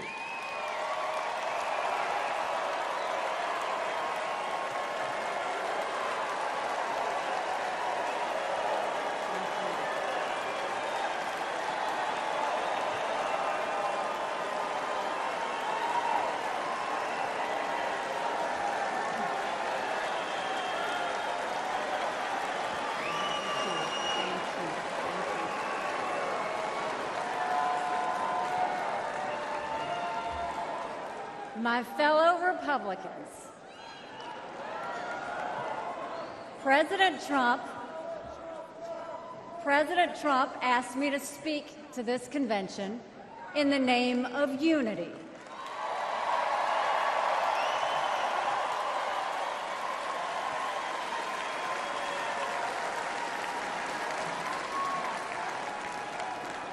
It was a gracious invitation, and I was happy to accept.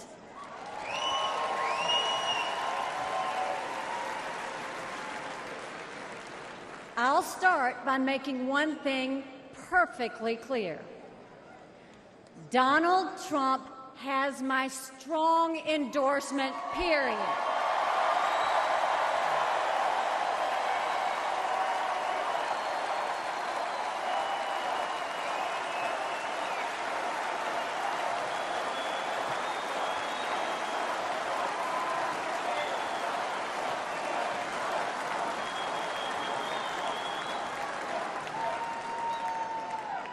Our country is at a critical moment.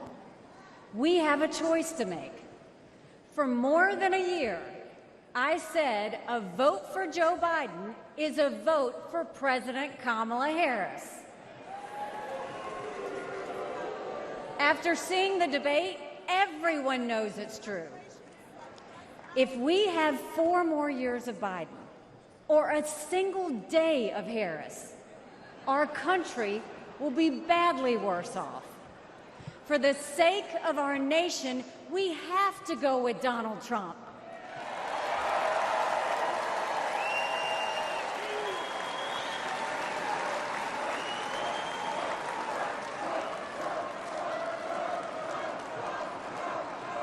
But there's more to it than that. We should acknowledge that there are some Americans who don't agree with Donald Trump 100% of the time. I happen to know some of them. And I want to speak to them tonight.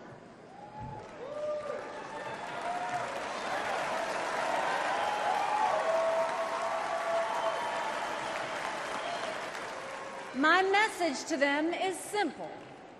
You don't have to agree with Trump 100% of the time to vote for him.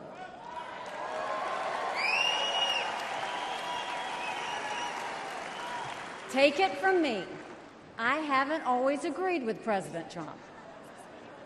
But we agree more often than we disagree.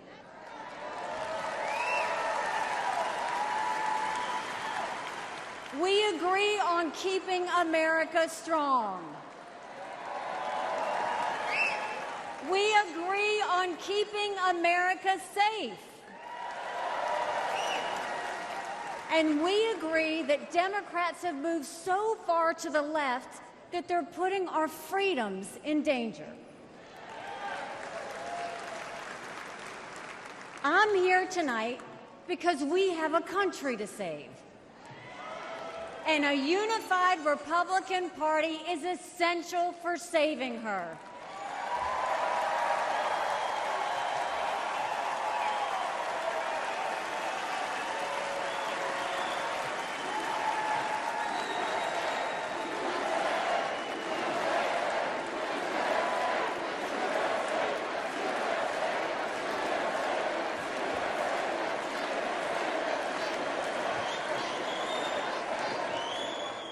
for those who have some doubts about President Trump, I want to tell you a few things about the Commander-in-Chief I know and worked with.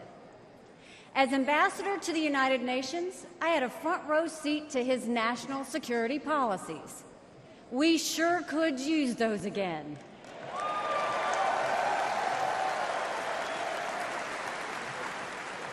Think about it. When Barack Obama was president, Vladimir Putin invaded Crimea. With Joe Biden as president, Putin invaded all of Ukraine. But when Donald Trump was president, Putin did nothing. No invasions.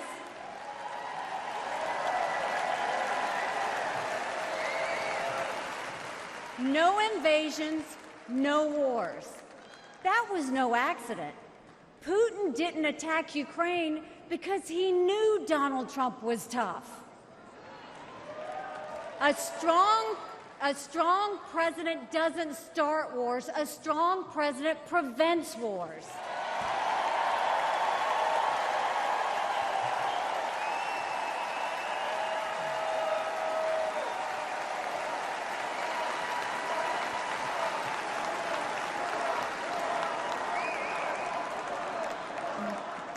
Then look at the Middle East. Every problem in that part of the world can be laid at the feet of Iran. The dictators who chant death to America are the bankrollers and weapons suppliers for Hamas and Hezbollah.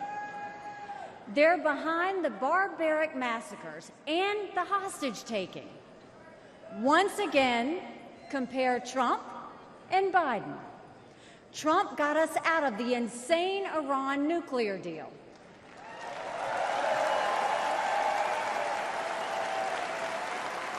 He imposed the toughest sanctions ever on Iran.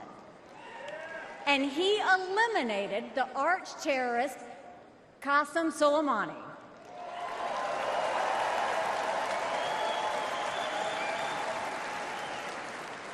Iran was too weak to start any wars. They knew Trump meant business, and they were afraid. And then there's Joe Biden. He lifted the sanctions. He begged them to get back into the nuclear deal. He surrendered in Afghanistan. He sent every possible sign of weakness. Even now, while Hamas is still holding Americans hostage, Biden is pressuring Israel instead of the terrorists.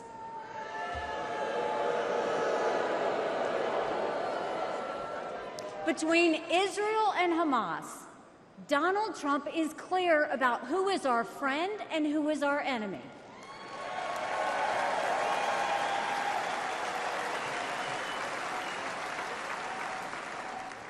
Then look at the border. It's the single biggest it's the single biggest threat Americans face.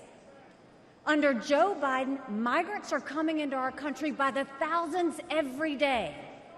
We have no idea who they are, where they end up, or what they plan to do. And let me remind you, Kamala had one job, and that was to fix the border. Now imagine her in charge of the entire country.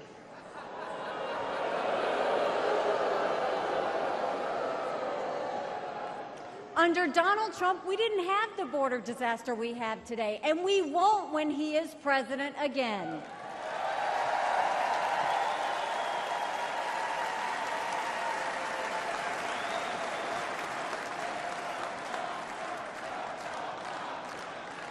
I was proud to serve America in President Trump's cabinet, and I'll tell you something you won't hear from the critics. He appreciated advice and input. Americans were well served by his presidency, even if they didn't agree with him on all things. Now, to my fellow Republicans, we must not only be a unified party, we must also expand our party.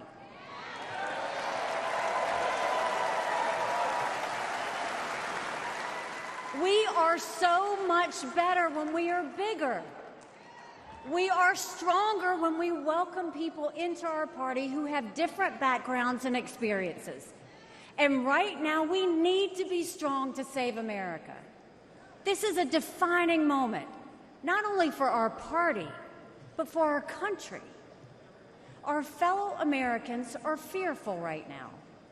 Families are suffering from inflation and wages that don't keep up with prices. Young people are being indoctrinated to think our country is racist and evil. The Jewish community is facing an obscene rise in anti-Semitism. Too many minorities are trapped in communities devastated by crime. Our foreign enemies win when they see Americans hate each other. They see that today, whether it's on college campuses or in a field in Butler, Pennsylvania.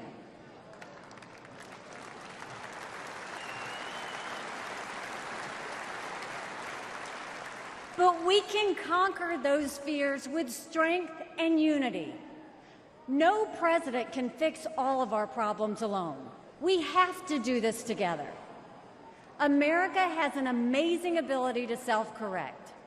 In this moment, we have a chance to put aside our differences and focus on what unites us and strengthens our country.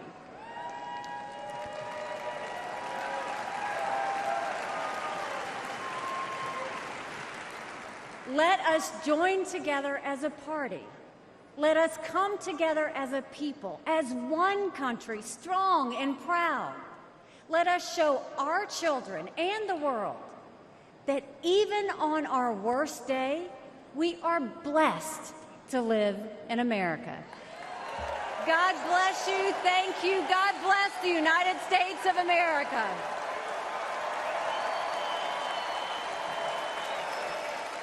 And now, ladies and gentlemen, please welcome the Governor of Florida, Ron DeSantis.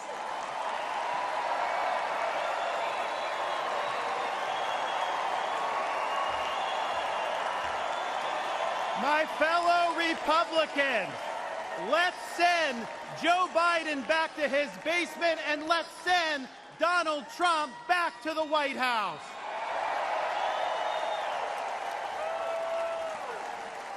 Life was more affordable when Donald Trump was president.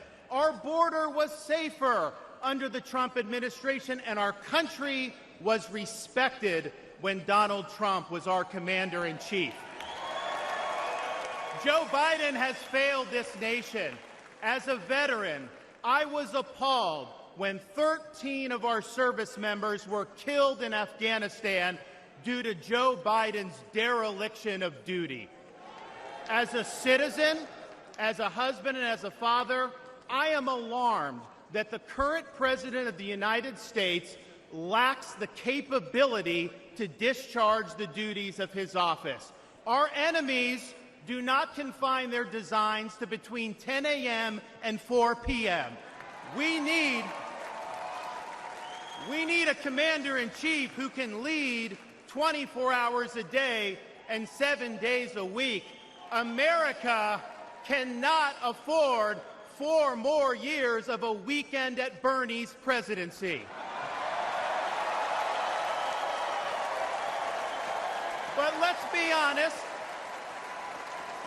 Let's be honest here. Biden is just a figurehead. He's a tool for imposing a leftist agenda on the American people. They support open borders, allowing millions and millions of illegal aliens to pour into our country and to burden our communities, but just don't send any to Martha's Vineyard, then they get really upset.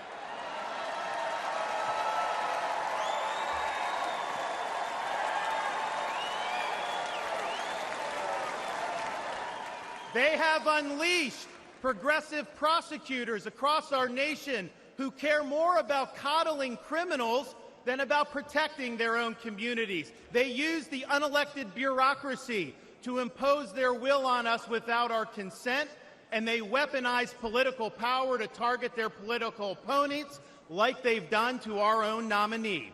They want to ban gas automobiles, eliminate Second Amendment rights, and impose gender ideology on everyone from our infantrymen to kindergartners. They stand for DEI, which really means division, exclusion, and indoctrination, and it is wrong.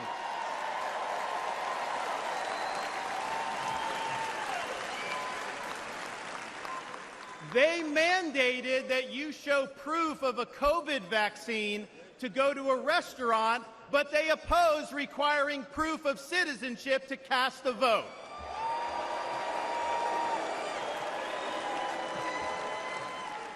They can't even define what a woman is. Now, Donald Trump stands in their way, and he stands up for America.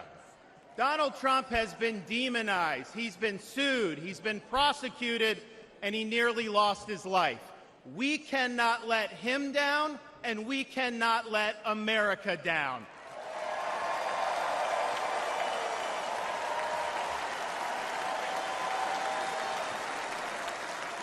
It is the values of this Republican Party that reflect our nation's founding principles. We believe schools should educate, not indoctrinate. We stand for parents' rights, including universal school choice. We support law and order, not rioting and disorder. We seek a strong, focused United States military, not one distracted by a social agenda. We reject entrenched political class, and we demand term limits for members of Congress.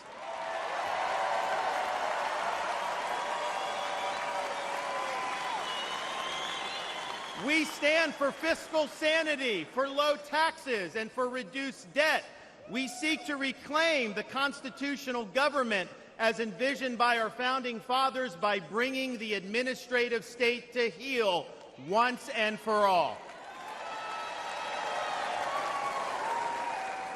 We believe that you must be a citizen in order to vote, and that photo ID should be required before casting a ballot.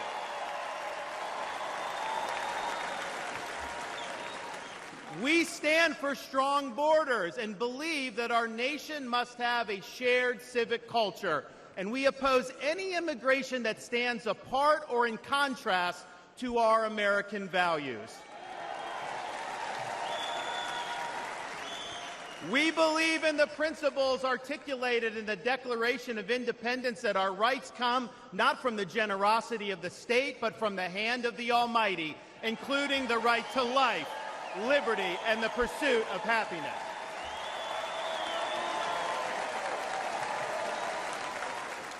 Now, none of this is easy, but it can be done. For decades, my home state saw elections determined by razor-thin margins. Today, due to bold leadership, the Democratic Party lies in ruins. The left is in retreat. Freedom reigns supreme. The woke mind virus is dead, and Florida is a solid Republican state.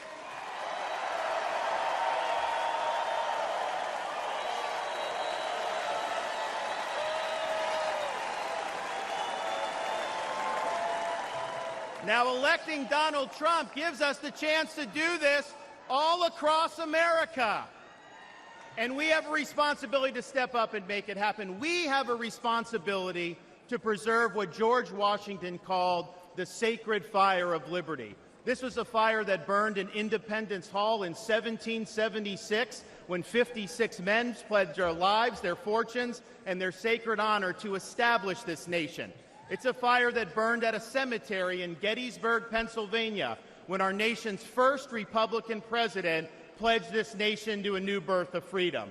It's a fire that burned at the foot of the Berlin Wall in 1987, when our nation's 40th president stood in front of that wall and said, "Mr. Gorbachev, tear down this wall."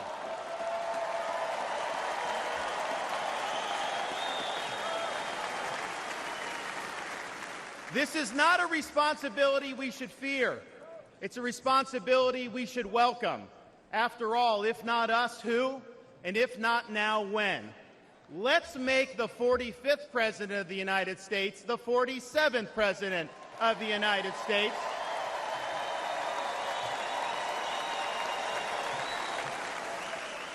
Let's elect Republicans up and down the ballot, and let's heed the call of our party's nominee to fight, fight, fight for these United States. Thank you. God bless you. Let's win in November. Thank you so much.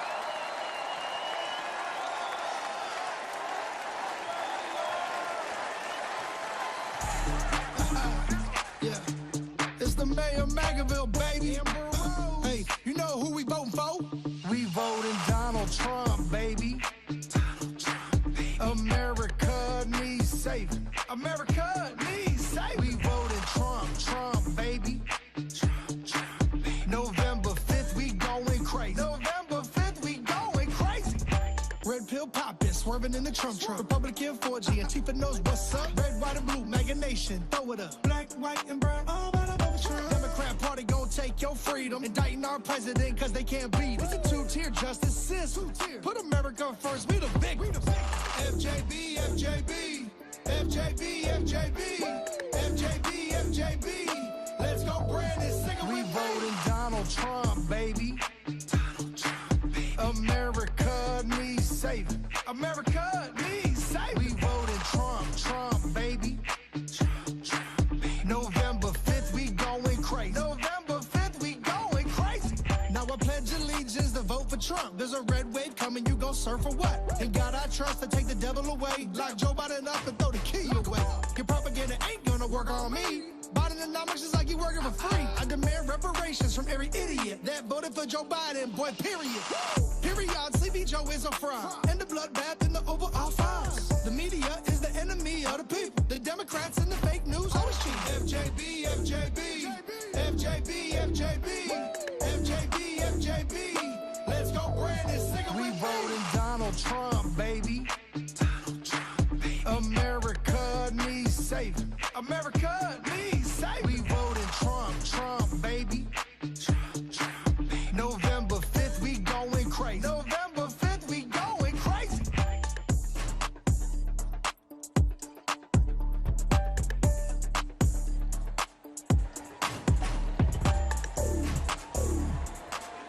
Ladies and gentlemen, please welcome United States Senator Eric Schmidt of Missouri.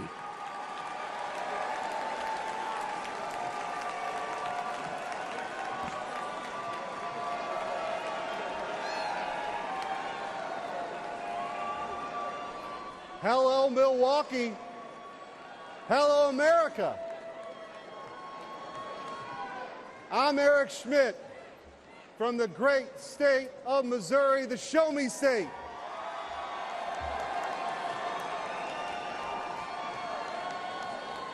It's not lost on me how unlikely my presence is on this stage. As the grandson of a butcher, the son of a man who worked 7 days a week in the midnight shift, my blue-collar roots run deep. And I'm proud the Republican Party is the party of working families.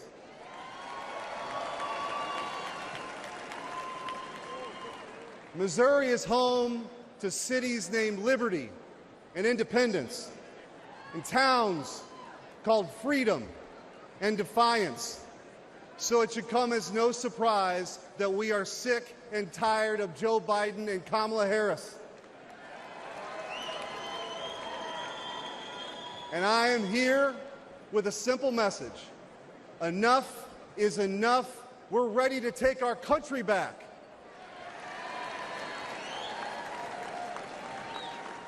Under Joe Biden, the rule of law has disintegrated. Crime is rampant. Our communities are under siege, and our brave law enforcement officers are constantly being vilified. He stood idly by as liberal DAs and mayors pushed a defund the police agenda and empowered criminals, all while endangering law-abiding citizens. Kamala Harris shares in these failures. She campaigned as a progressive prosecutor and even called for us to reimagine public safety. Americans don't need to reimagine safety. We know exactly what safe communities look like. But the weakness and the wokeness of the Biden-Harris administration has made us less safe. Biden and Harris opened our border to terrorists, to criminals. They allowed drug cartels to flood our communities with Chinese fentanyl that's killing more than 200 Americans each and every day. It doesn't have to be this way. As Missouri's former Attorney General, I went toe-to-toe with the radical defund the police crowd and had the backs of our men and women in blue. When Soros-backed officials refused to prosecute violent criminals, I stepped in and put those dangerous felons behind bars.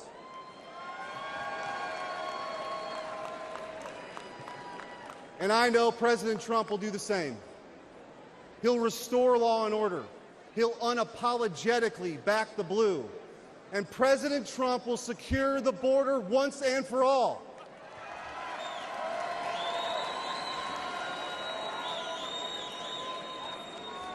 I believe in an America where our best days are ahead of us. I believe in an America where moms and dads can raise their kids in safe communities. And I believe in an America where we defend the police, not defund the police.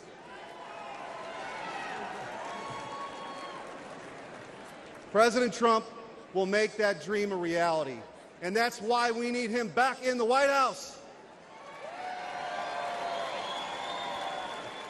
Ladies and gentlemen, a vote for President Trump is a vote to make America safe again. Thank you. God bless you, and God bless the United States of America.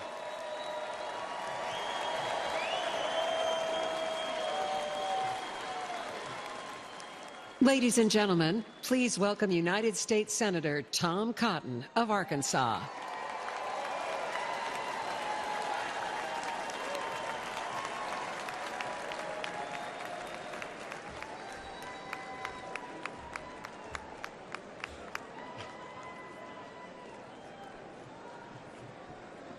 I want to share two stories about immigration and two presidents.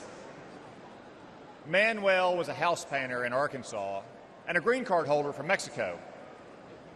He couldn't vote in 2020 yet, but his family could. Manuel proudly told his contractor that they had just cast their first votes for president. For whom? Donald Trump, of course.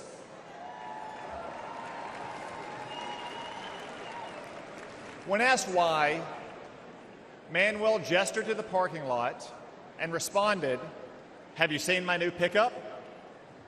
And did you know that my brother and sister both have full-time jobs? With Trump, we've had more work than ever. Things are good."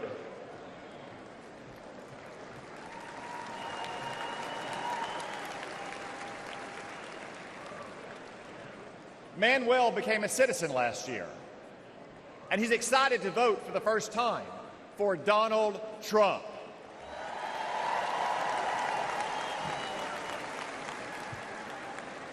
By contrast, after Joe Biden and the border czar, Kamala Harris, reversed President Trump's immigration policies and welcomed a third world invasion, I traveled to our border.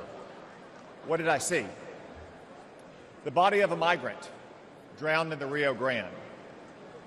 Human traffickers on the southern bank taunting the Border Patrol. Migrants huddled under a bridge. I asked them why they came. None said persecution. Most said for a job. A few admitted because they could get in. Another answered with one simple word: Biden. My flight home the next day was full of these migrants.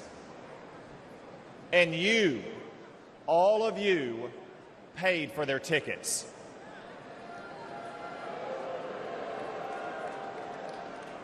That's our choice.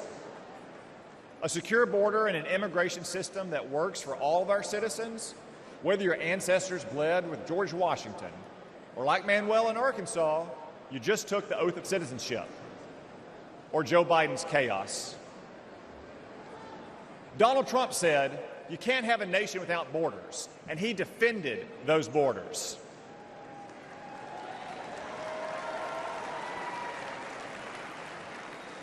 Joe Biden thinks borders are racist. Donald Trump will secure our border once again.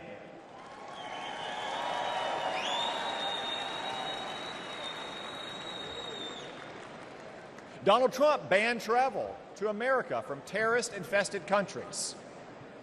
Joe Biden allowed ISIS to smuggle terrorists in.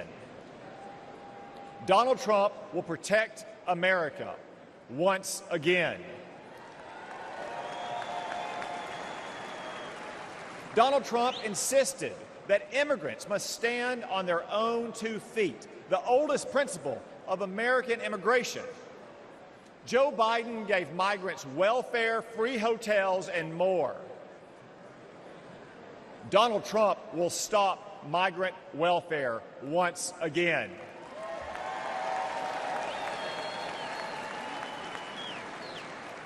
Donald Trump ended bogus asylum claims. Joe Biden created an app to let illegals schedule their arrival. Seriously. Donald Trump will stop this migrant fraud once again.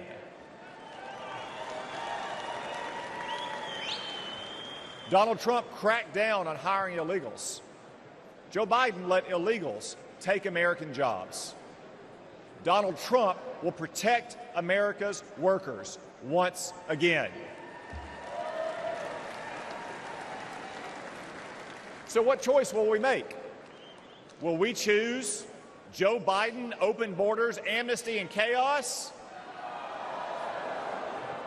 No, of course not. We'll choose Donald Trump and his record of security, prosperity, and stability.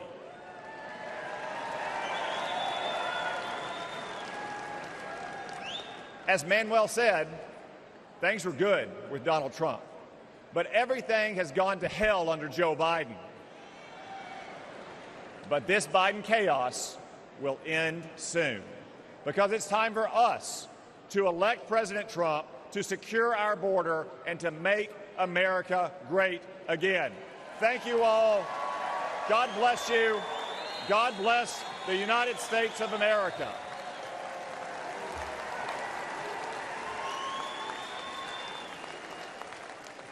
Ladies and gentlemen, please welcome Michael Coyle from Philadelphia, Pennsylvania.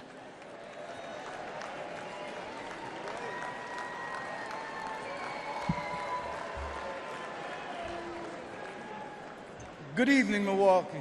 My name is Michael Coyle. I'm from Philadelphia, in an area of Kensington, one of the worst neighborhoods in America. Kensington has long struggled, but in the last few years, things have gotten much worse. Our streets are plagued by drugs. You'll find human feces in front of your business or someone lying dead on your front steps. Politicians say nice things or clean up the streets for a couple weeks in an election year, or when someone famous visits, or even when there's bad news. But as soon as the politicians are no longer afraid for their jobs, we are no longer afraid for our lives. Our children grow up seeing this, thinking it's normal. But there is nothing normal about this. This should not be the norm happening in the richest nation on earth. As a dad and small business owner, I had to do something. I started a nonprofit to improve the neighborhood I love and shared videos online of the horror we live with. In just one day, in one park, where our kids passed to reach the public library, we picked up over 1,000 needles. 1,000. This is unacceptable. Philadelphia is not just my home, but the birthplace of the nation, where our founding fathers signed the Declaration of Independence. This is not a tragedy for just my city, but for our nation. My city and all cities deserve better.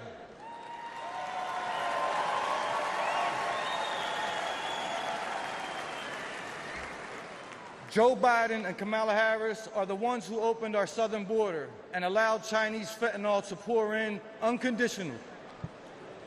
And life is only getting worse. Philadelphians aren't dying off fentanyl. They are dying off fentanyl as well. They are now using something called tranq, which is literally rots the flesh of the users. Do you know what the smell of rotting flesh smells like? The people of my city do. In Donald Trump, I see a leader who will end the urban nightmare.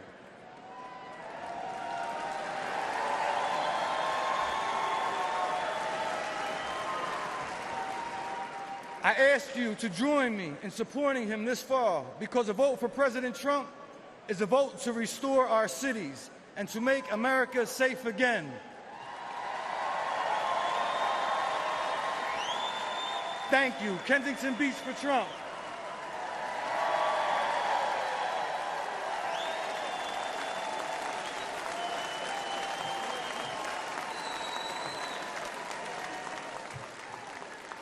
Ladies and gentlemen, please welcome Aaron Coper from Pittsburgh, Pennsylvania.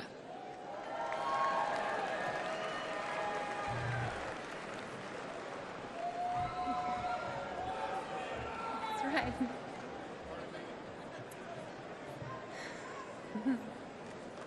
Good evening. My name is Aaron Coper.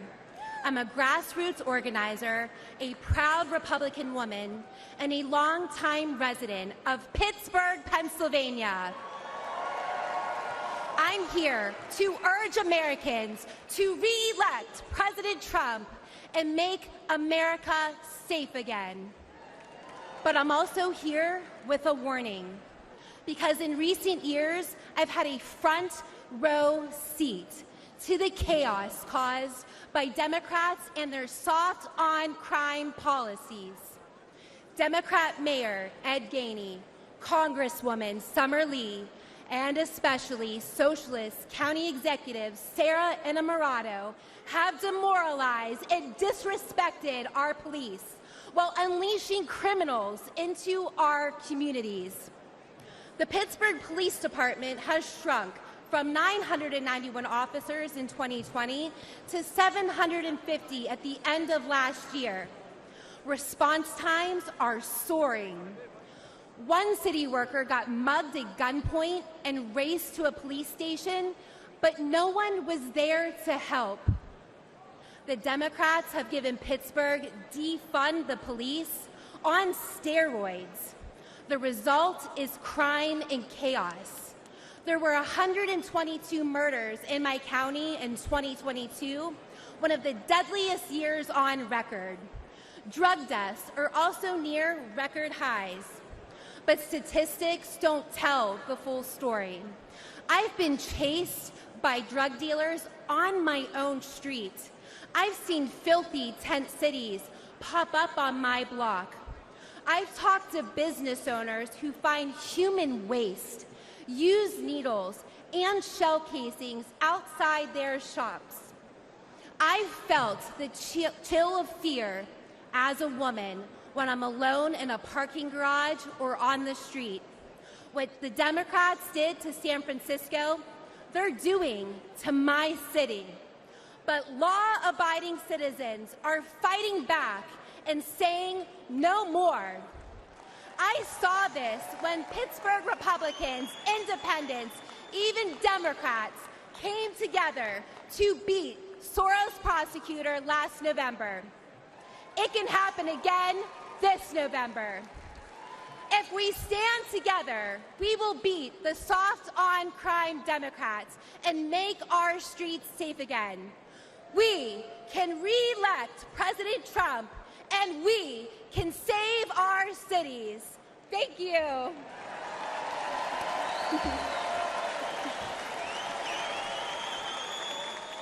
Ladies and gentlemen, please welcome American mom and funder.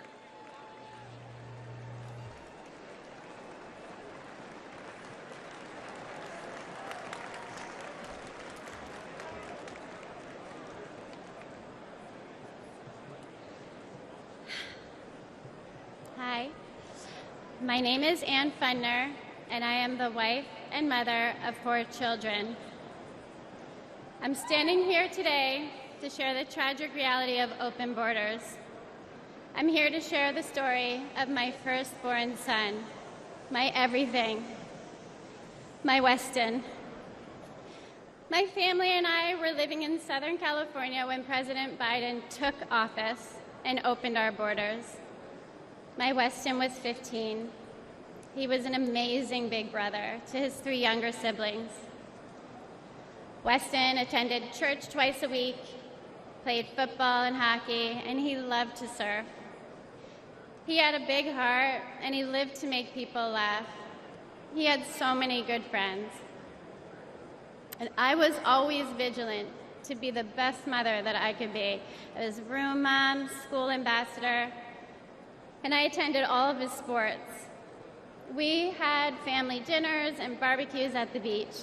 And like most teenagers, Weston wanted to fit in. And in a moment of peer pressure, he tried something that someone gave to him, and it took my baby's life. We did everything right. I had those conversations with him, and fentanyl still found my son. And on February 27th, 2022, our lives were shattered, and our baby was gone. This was not an overdose, it was a poisoning. His whole future, everything we ever wanted for him was ripped away in an instant. And Joe Biden does nothing. I hold Joe Biden, Kamala Harris, the border czar, what a joke, and Gavin Newsom and every Democrat who supports open borders responsible for the death of my son.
Thank you. And the tens of thousands of American innocent children. For that alone, they should be voted out of office.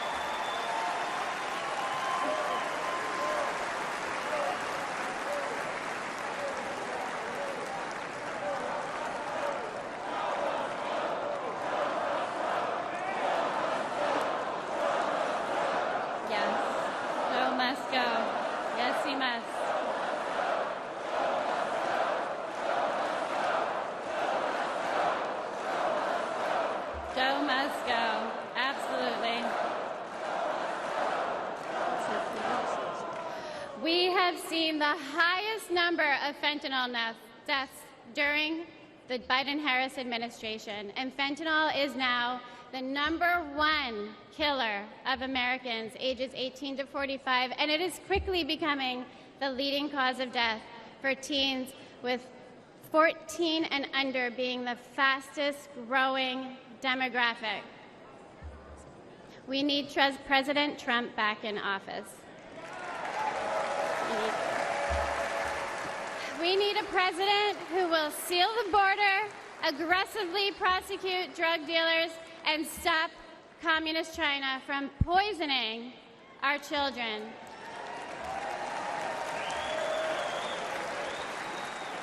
This is not a red or blue issue.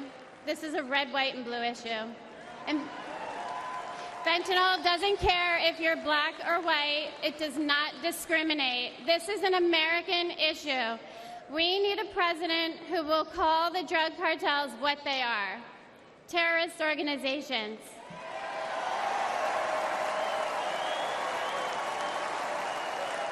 This fight is not for me.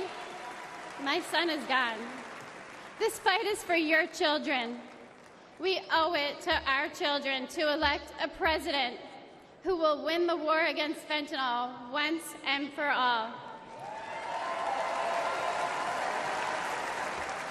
It's too late for my son, Weston. Say his name, Joe Biden. Weston. Thank you. Thank you.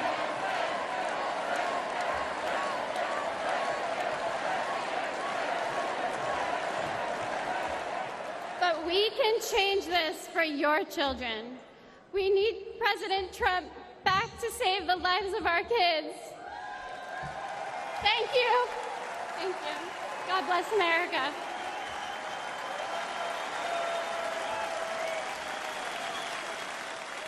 Ladies and gentlemen, please welcome the Moren family from Maryland.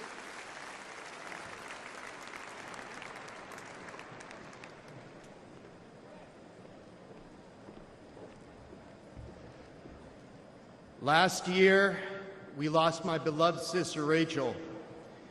She went for a walk in one of our family's favorite places. This beautiful trail was to us a safe place where we pushed our babies in strollers, where we walked together as a family, where my wife and I got married,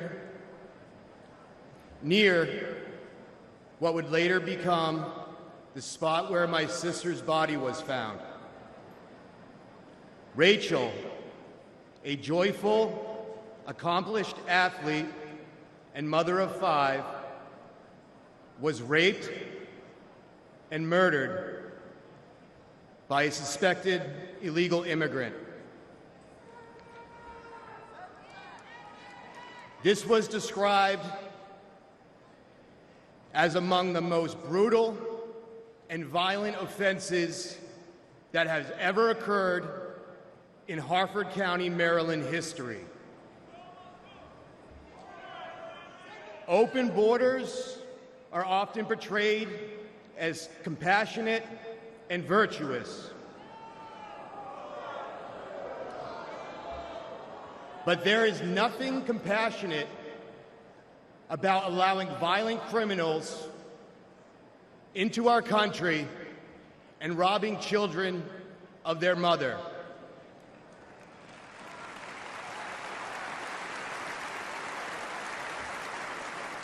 My sister's death was preventable. The monster arrested for killing Rachel entered the U.S. unlawfully after killing a woman in El Salvador. Joe Biden and his designated border czar, Kamala Harris, opened our borders to him and others like him, empowering them to victimize the innocent. Yet, to this day, we have not heard from Joe Biden or Kamala Harris.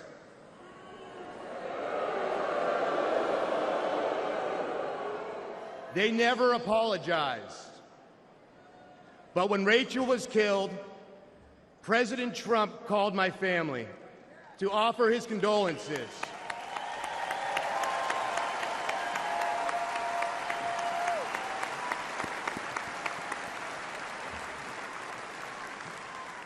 He wanted to meet with us.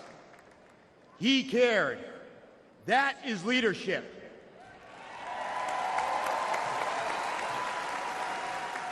And we need real leadership back in the White House.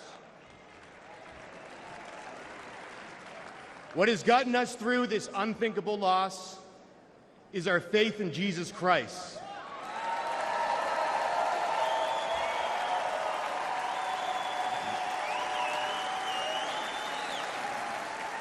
And as brutal as the murder of my sister was, I pray that her killer will find Jesus Christ.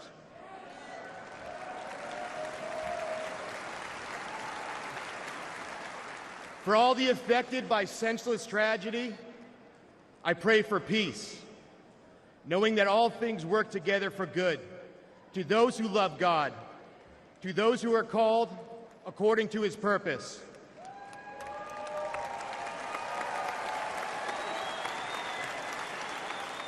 I pray that we hold worldly leaders accountable for safety and justice, for innocent people.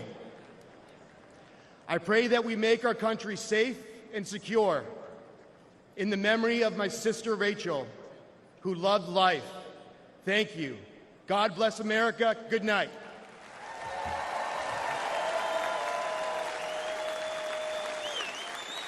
Ladies and gentlemen, please welcome Moren and Brain from New York.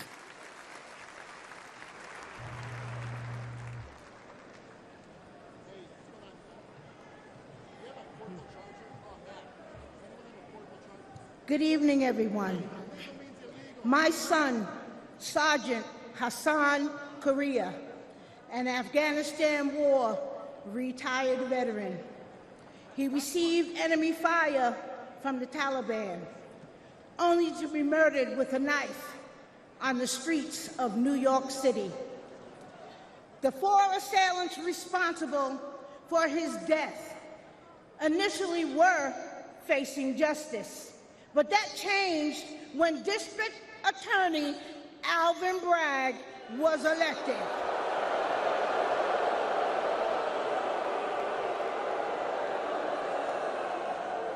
Suddenly, 2 of the homicidal maniacs responsible for my son's death had their gang assault and murder charges completely dismissed.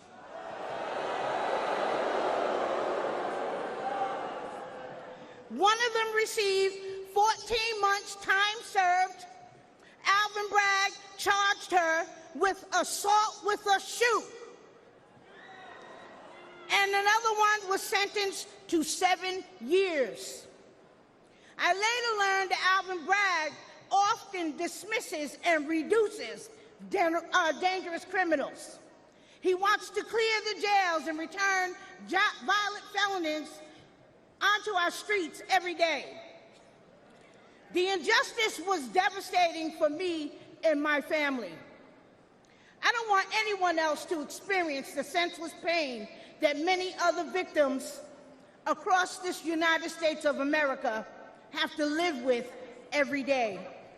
So I decided to use the voice that God gave me to be the voice for the voiceless across America.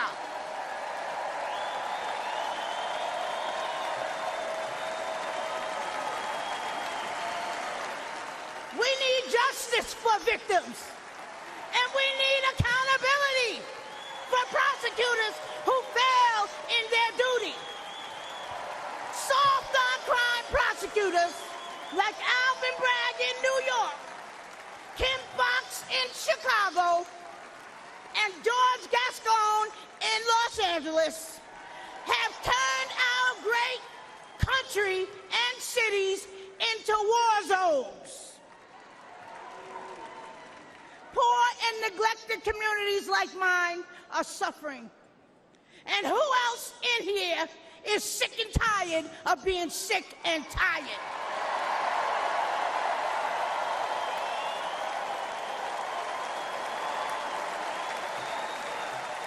The Democratic Party that poor minorities have been loyal to for decades, including myself, all right? They betrayed us. They stabbed us in the back. Joe Biden and Kamala Harris, who claim to represent us, have abandoned us. They neglected the poor minority communities across America.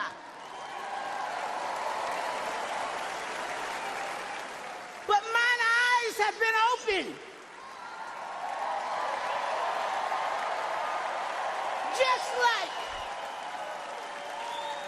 Just like so many other poor minorities across America.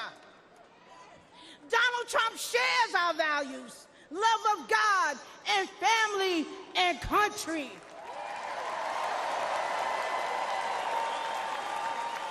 He's been a victim of the same corrupt system that I have been and my family has been. He is committed to providing economic opportunities, helping those suffering from addiction with long-term inpatient drug programs, rolling back deadly bail reform policies that are getting our children killed every single day, and supporting our police. We back the NYPD. We back the blue.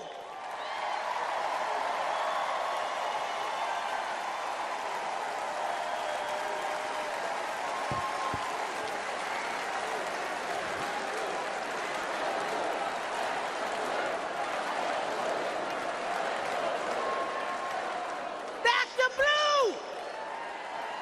NYPD, black the blue. Trump was right when he said, they're after us. He's just standing in the way.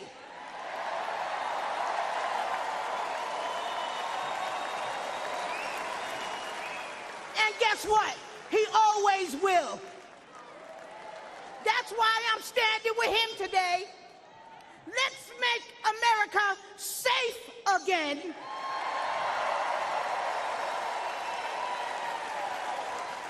And re-elect our Donald J. Trump.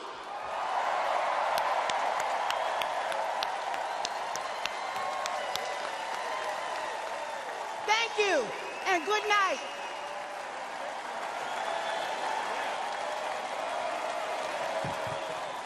Ladies and gentlemen, please welcome Arkansas Governor Sarah Huckabee Sanders.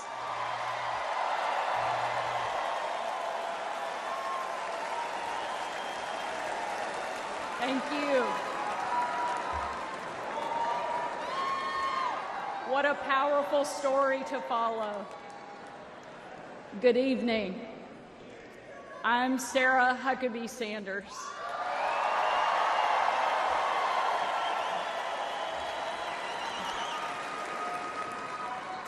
And before I get started, I want to say I have always been proud to stand with President Trump, but never have I been more proud than to stand with him right now, tonight.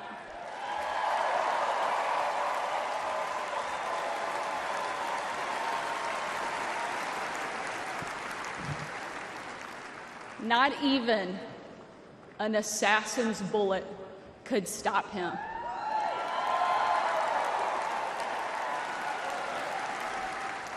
God Almighty intervened because America is one nation under God, and he is certainly not finished with President Trump.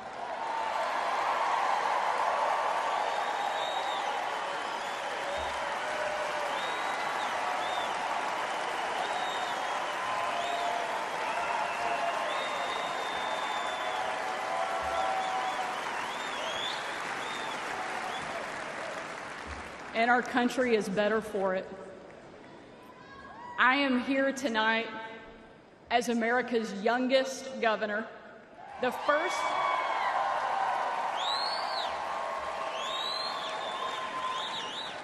first woman to lead the great state of Arkansas.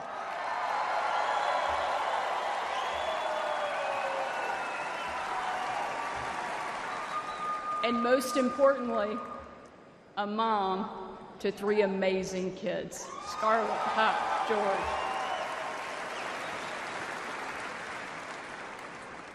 When I was President Trump's White House press secretary, the best job, I got the chance to take my 4-year-old son, Huck, to Bring Your Kid to Work Day. Much like Jill now drags Joe to Bring Your Husband to Work Day.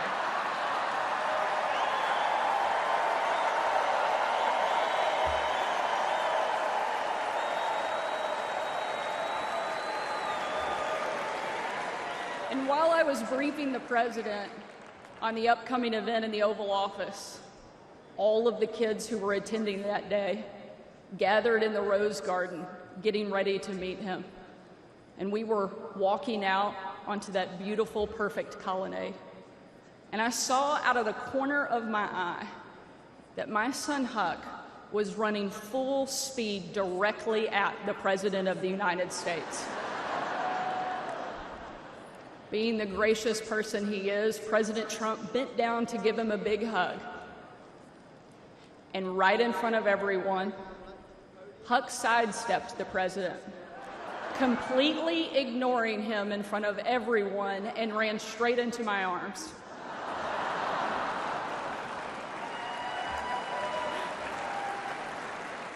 For my 4-year-old son, the most powerful man in the world had nothing on his mom.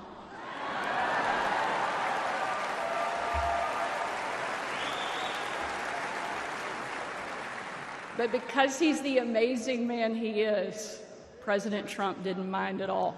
After all, he's a dad to 5 unbelievable kids and a grandfather to 10.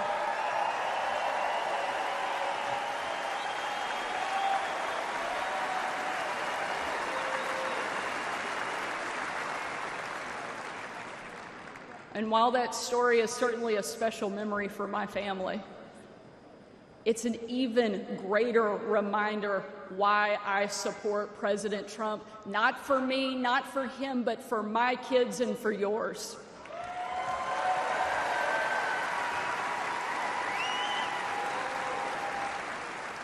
Under President Trump, America was safer, the world was safer, and it felt like the next generation would have a chance at the American dream. President Trump did the job that Kamala won't and Joe Biden simply can't.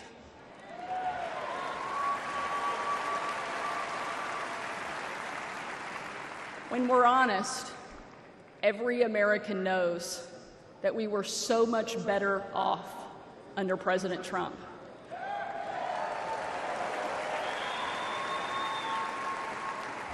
So tonight, I don't want to just speak about President Trump's successful policies. While there are many, I want to talk about the man that I know. When the president hired me, I was the first mom and only the 3rd woman to ever serve as the White House press secretary.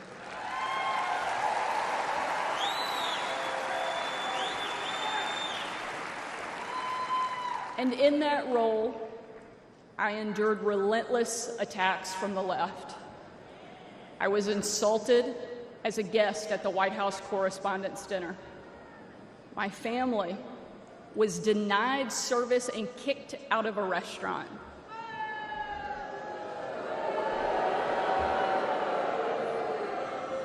And a parent at my 3-year-old son's preschool spit on my car. And in those moments, it was President Trump who defended me.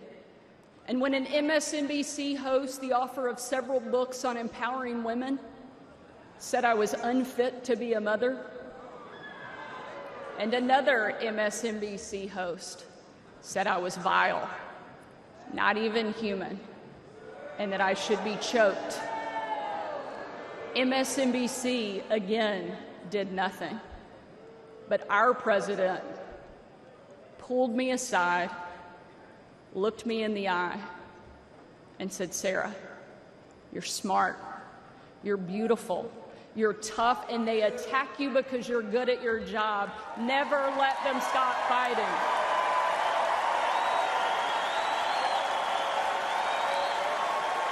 Thank you, Mr. President. Thank you.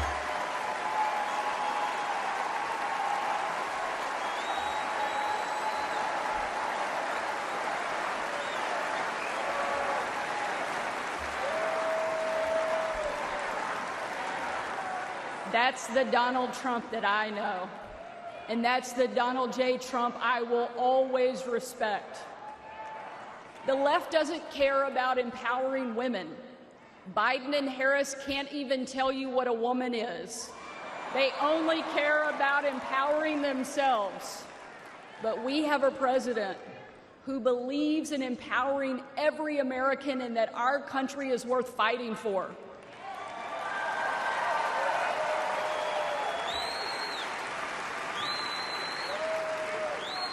For the last 4 years, Republican governors have been leading that fight and doing what Joe Biden refuses to do. We've deployed the National Guard to the border. We've cracked down on crime and drugs. We cut taxes to give hardworking Americans a break from Bidenflation. And we empowered parents with universal school choice across the country.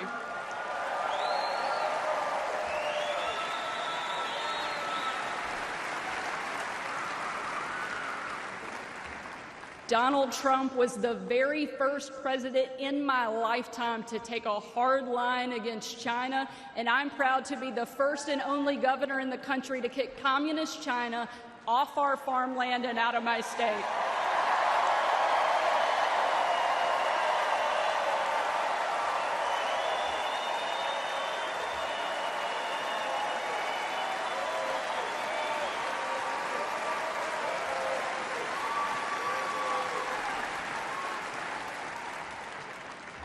President Trump is a leader, and he's the leader our country needs.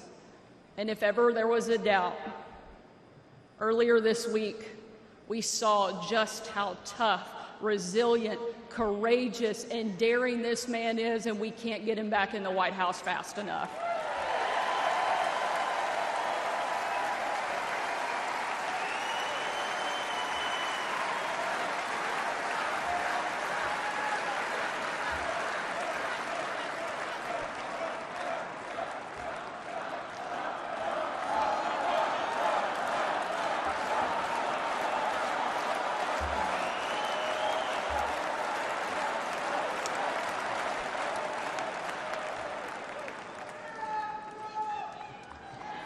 Ladies and gentlemen, we are not called to stand still in the face of great danger.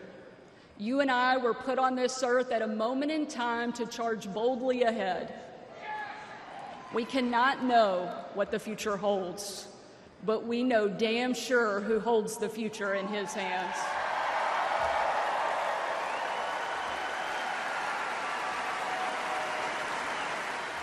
God spared President Trump from that assassin because God is not finished with him yet.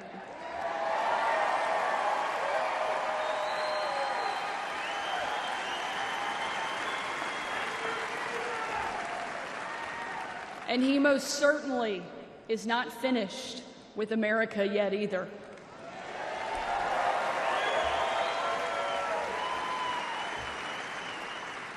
With God as our guide and President Trump back in the White House, we will show the world that America is the place where freedom reigns and liberty will never die.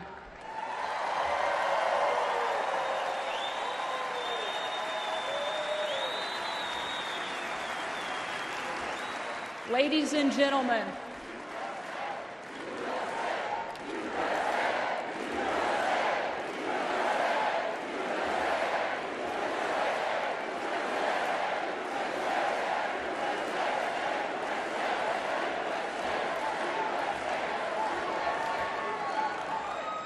tonight, let us not leave here just excited about a great few days, but let us leave here energized and committed to making sure that we protect our freedom and we have the ability to pass it on to the next generation, because America is the greatest country that the world has ever known, and our kids and our grandkids deserve to enjoy it the way each of us did.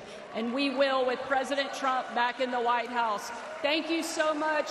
God bless the great state of Arkansas and the amazing United States of America. Thank you very much.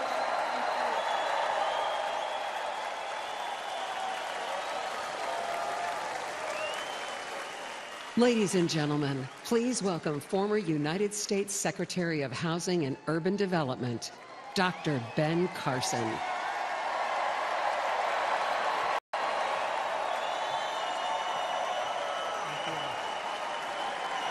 you. Thank you so much. Thank you. You know, Sarah Huckabee always says to me, I hate to follow you, but I think she turned the table on me tonight. I want to thank you all for being here and for being involved. Like many of you last week, I watched with horror as the events unfolded in that Pennsylvania field. I saw President Trump, a dear friend, escape death by mere inches, and my thoughts immediately turned to the book of Isaiah that says, no weapon formed against you shall prosper.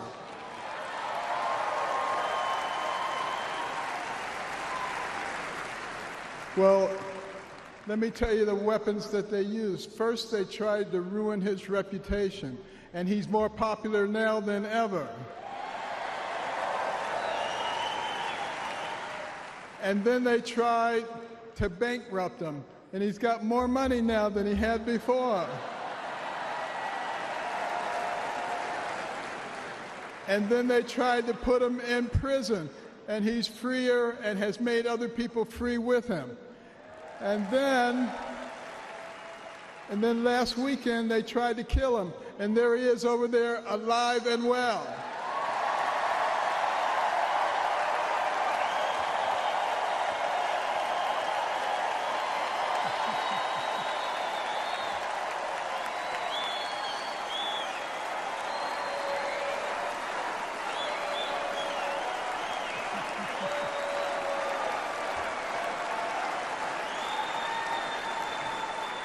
You know, I have no doubt that God lowered a shield of protection over President Trump.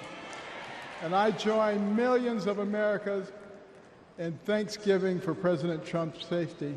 And I encourage you to join me in praying each day for his continued protection. You know, our hearts go out to the victims in the audience.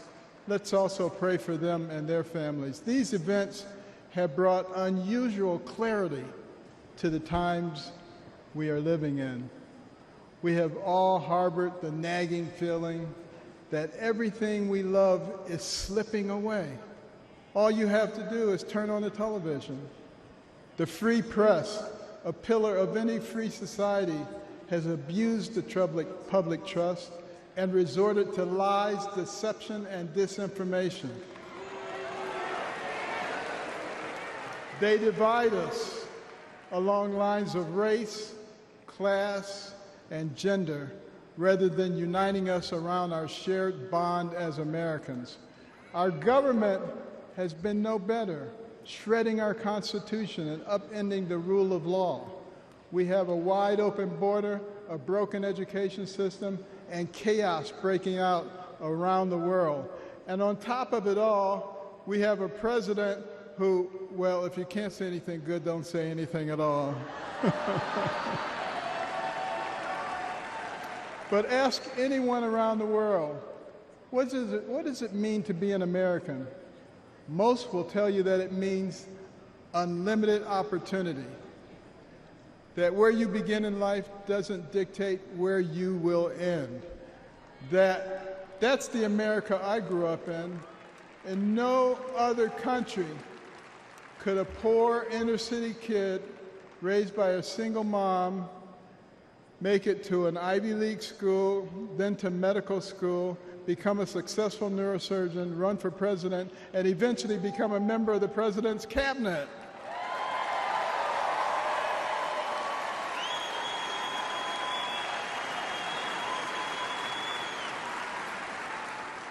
You know, and as a member of his cabinet, I had a chance to work closely with him, and I got to tell you, this is a man who is a gift to us as a nation.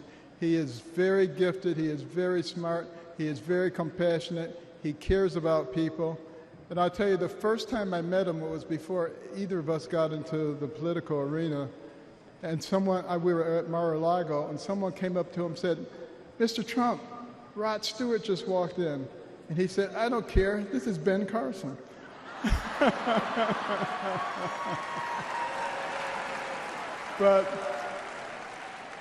I feel blessed that I've been able to live the American dream. But my story is moving further out of reach in America today. The lessons my mother taught me, like hard work and the value of well-rounded patriotic education and faith in God above all else, are being forced out of the public square. But we're all here today because we know we can bring these things back. By God's grace, we live in a country where the people rule.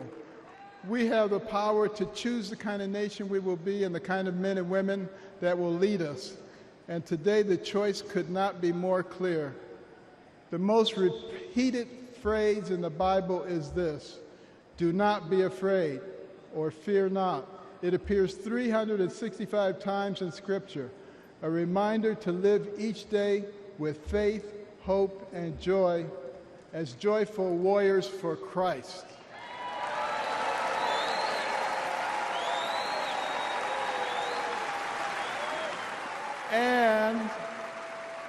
And when God is with us, nobody can stand against us. With this assurance from the Almighty, even the face of evil itself cannot shake our resolve. We will keep fighting, we will keep praying, and by the grace of God, we will save our country and re-elect President Trump together with Vice President Vance this November. And I want you to remember this. In 1831, Alexis de Tocqueville came to America to study our nation because the Europeans were fascinated. They wanted to know how could a nation barely 50 years old already compete with them on virtually every level. So he looked at our government, and he was duly impressed by our checks and balances and separation of powers. And then he looked at our business environment. He was duly impressed by how we encourage entrepreneurship and innovation. And he looked at our educational system, and he was blown away by the fact that he could find a mountain man in the middle of the woods who could read, who could tell him about the Declaration of Independence. But the thing that impressed him the most was when he went to our churches, and he heard those inspirational sermons from the pulpits that inspired a ragtag bunch of militiamen to defeat the most powerful army in the world and gave the American people a moral base.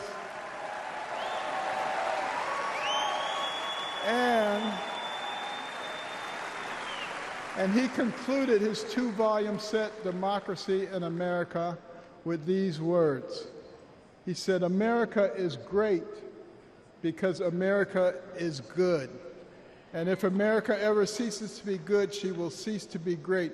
It is our job to make America good, and let's do this by re-electing President Trump so we can make America great." Thank you very much.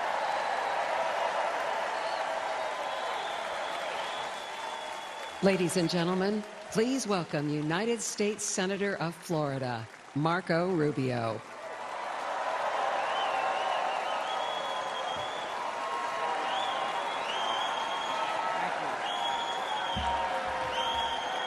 Thank you, thank you. Thank you. Thank you. Thank you. Don't say polo. Don't say polo. Thank you, thank you. Thank you. The last few days remind us that the life of every living thing and the breath of all mankind is in the hands of God.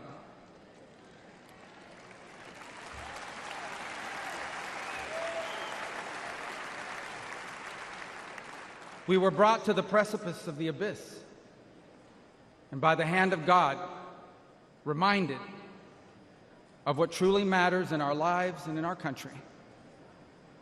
This thing we do called politics, it matters. It's not unimportant. But it is our people who must always matter the most in everything we do.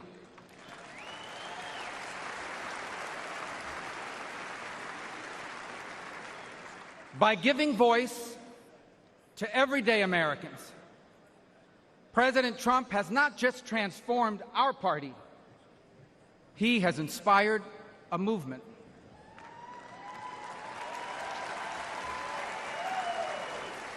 A movement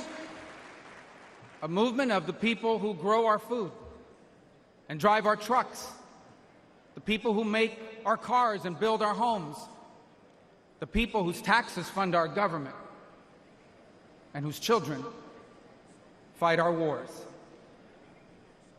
Americans like Cory Comparatori. He was a former fire chief and a loving husband. He was described as the best dad a girl could ever ask for. As a man of God who loved Jesus fiercely and looked after members of his church. Cory was one of the millions of everyday Americans who make our country great. He wasn't rich, he wasn't famous, and the only reason why we know his name and story now is because last Saturday he shielded his wife and daughter from an assassin's bullet and lost his life the way he lived it, a hero.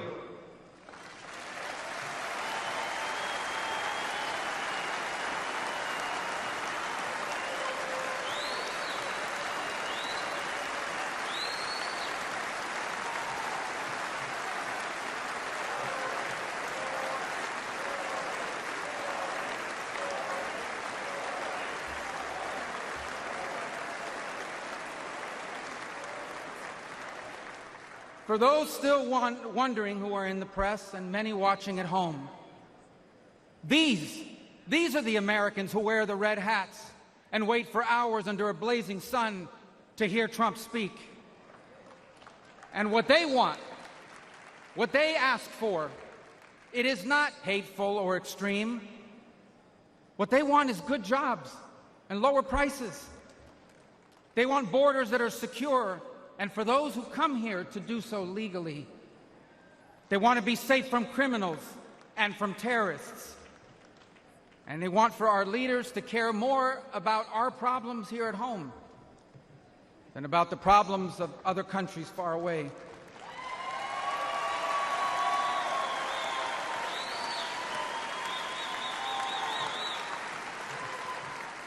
There is absolutely nothing dangerous or anything divisive about putting Americans first.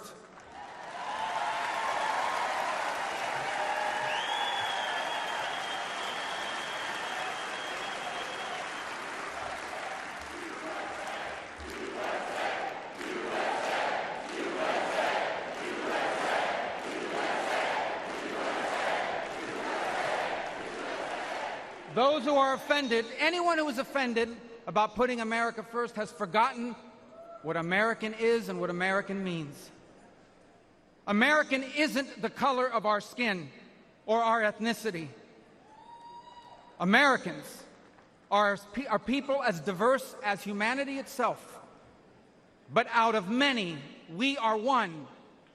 Because as the life story of our next Vice President, J.D. Vance, reminds us, we are all descendants of ordinary people who achieved extraordinary things.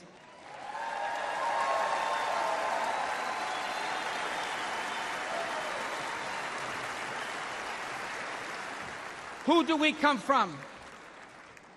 We come from pioneers who ventured west to chase their dreams, and slaves who overcame bondage to claim their right to the promise of America. We come from exiles who fled tyranny in search of freedom, and of immigrants who left behind all they had and knew because they could not be or achieve God's purpose for their life in the nation of their birth. That is an American.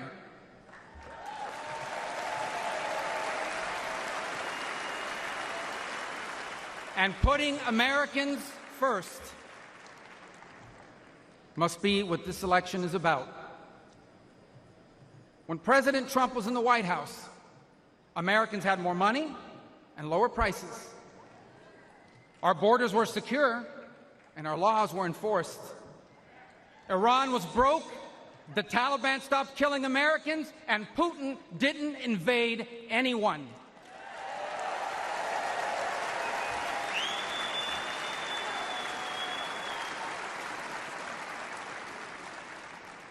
Now, under Biden, high prices devour paychecks.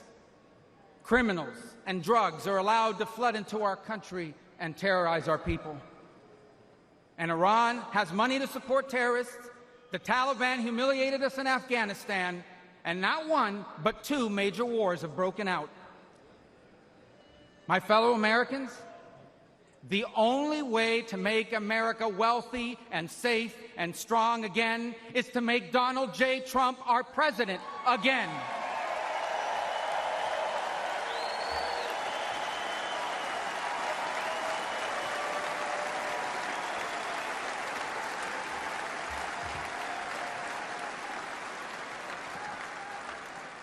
Our country has been injured by the bad decisions of weak leaders.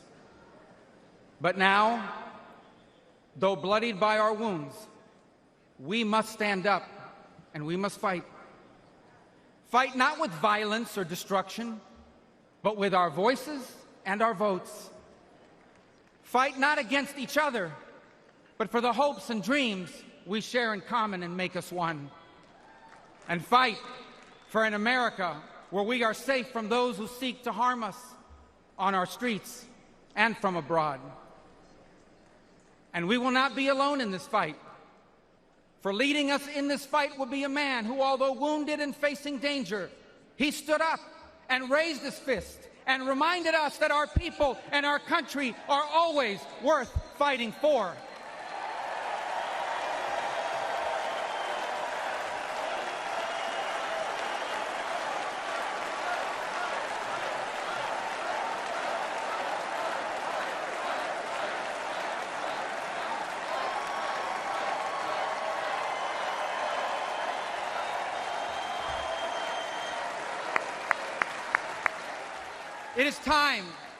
It is time to put our country and our people first again. And if we do, together, we will make our people wealthy again. If we do, together, we will make our country safe again. Together, we will make Donald Trump our president again.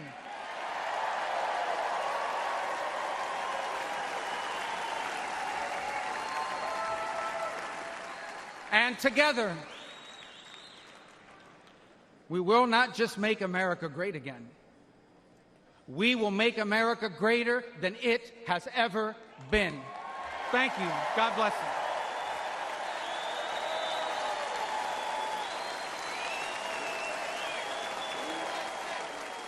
you. Ladies and gentlemen, please welcome Lara Trump.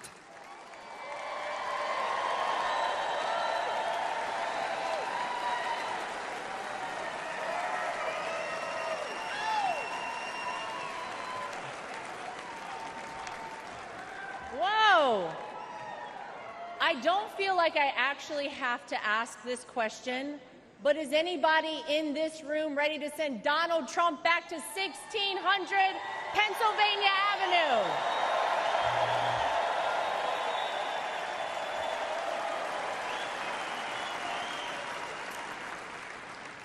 Well, it may not be a surprise that I actually had a very different speech that I was prepared to give up here tonight. That all changed at 6:11 on Saturday evening. Nothing prepares you for a moment like that.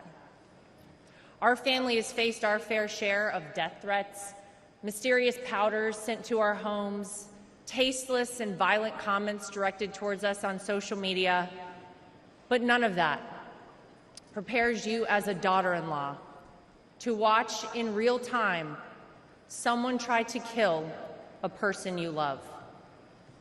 None of that prepares you as a mother to quickly reach for the remote and turn your young children away from the screen so that they're not witness to something that scars the memory of their grandpa for the rest of their lives. The prayers and well wishes we've received over the last 72 hours have been overwhelming, to say the least.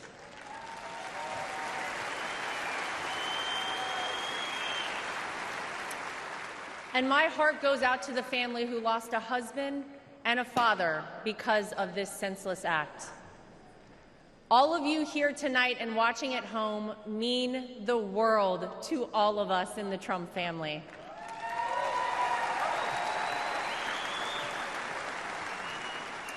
If Donald Trump has shown us anything, it's that when it feels impossible to keep going, those are the times we must keep going.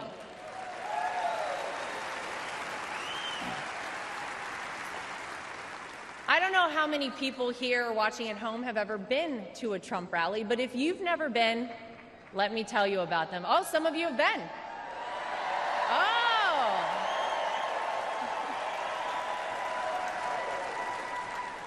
Regardless of how the media have painted these rallies, you would be hard-pressed to find and to join a happier group of people coming together over their love for the greatest country on earth, the United States of America.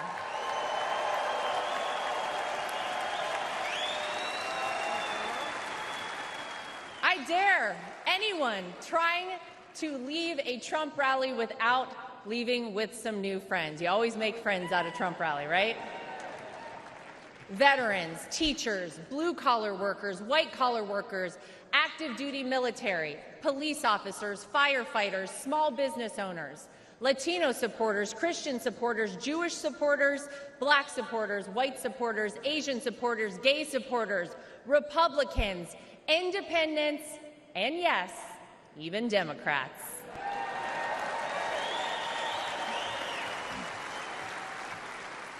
At a Trump rally, you're not viewed as your profession, your religion, or the color of your skin. You're viewed as one thing: an American.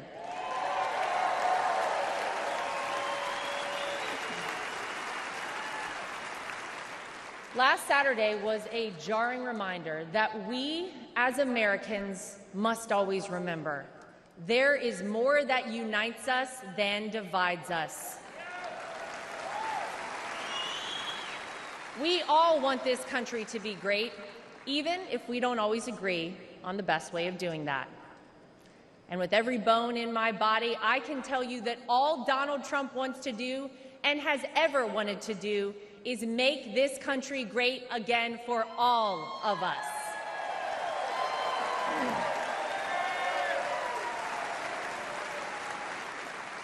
Proverbs 28 reads, "The wicked flee, though no one pursues, but the righteous are as bold as a lion." And that truly epitomizes Donald Trump. He is a lion.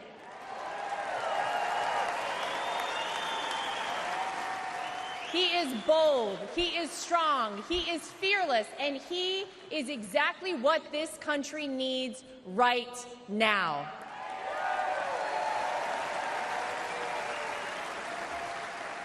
Let's not forget what life actually looked like under President Donald Trump.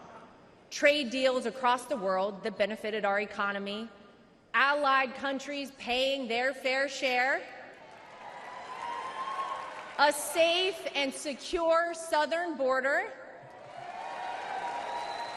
record low unemployment rates for African Americans, Hispanic Americans, Asian Americans, and women, record investment in historically black colleges and universities, the creation of the United States Space Force,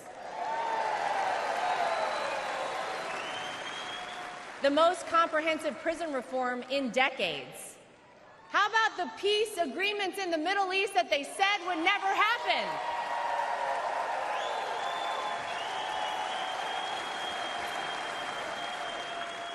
The largest tax cuts in American history, our energy independence, massive amounts of red tape cut, and no new wars when Donald J. Trump was president.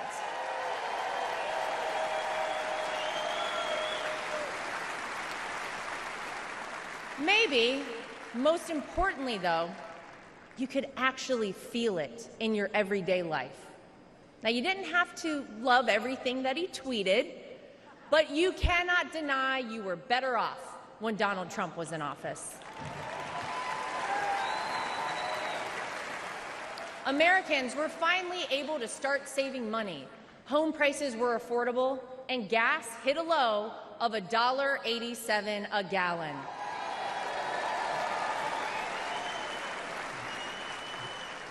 As I speak here tonight, many of our fellow Americans don't know how they'll pay for their next trip to the grocery store, new clothes for their children, or this month's rent.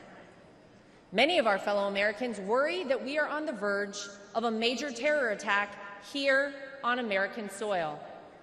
Many of our fellow Americans don't think their own children will be able to establish a better life than they themselves currently have. Many of our fellow Americans are right now sitting and wondering how on earth this country could have moved in the wrong direction and so quickly. The Democrats and the media know that they cannot convince you, the American people, that your life is better off now, because it's not. So what will they do? They'll try to sell you on some outrageous narrative about the terrible things that Donald Trump will do if he becomes president. But you don't have to imagine what it would be like. All you have to do is remember what it was like.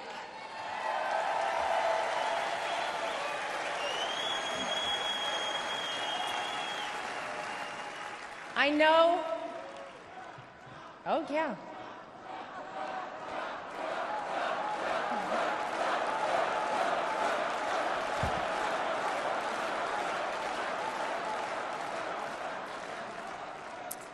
I know what you hear out there about Donald Trump. I know what you read, what the media tells you, and what out-of-touch celebrities on the left say about this man.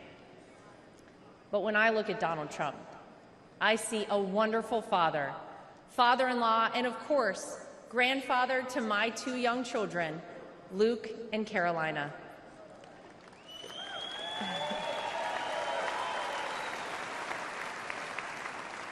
I know that I'm lucky enough to get to call him my father-in-law and see him a little differently than all of you. But it's through that lens that I sometimes wish more people could see him. This is a man who has sacrificed for his family and a man who has truly sacrificed for his country.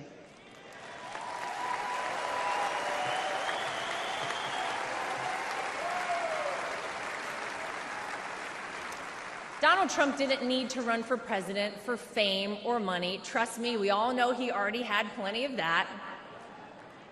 I'll tell you why he did it and why he continues on, even in the face of the unthinkable. Because he loves this country.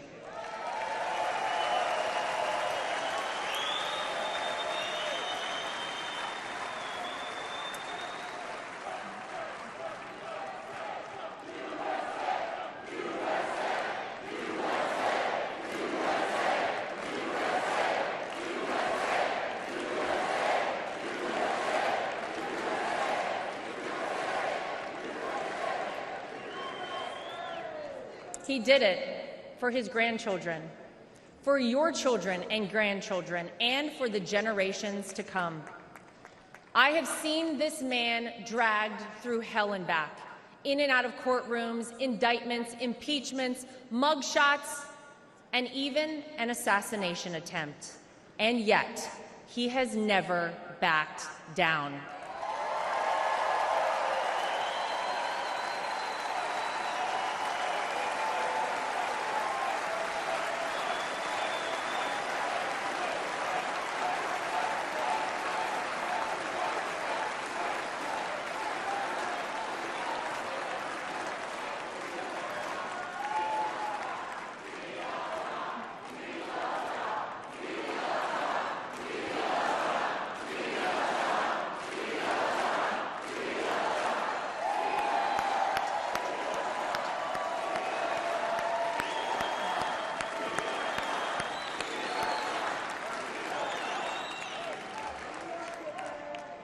I'll never forget watching my 2 children run up to him with their drawings and hugs for Grandpa, just moments before he took the elevator down in Trump Tower to address the media the day after his wrongful conviction.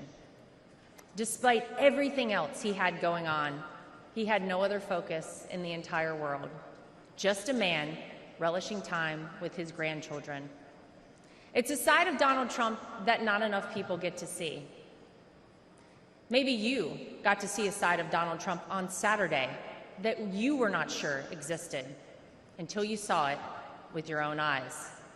Martin Luther King Jr. once famously said, "The ultimate measure of a man is not where he stands in moments of convenience and comfort, but where he stands at times of challenge and controversy."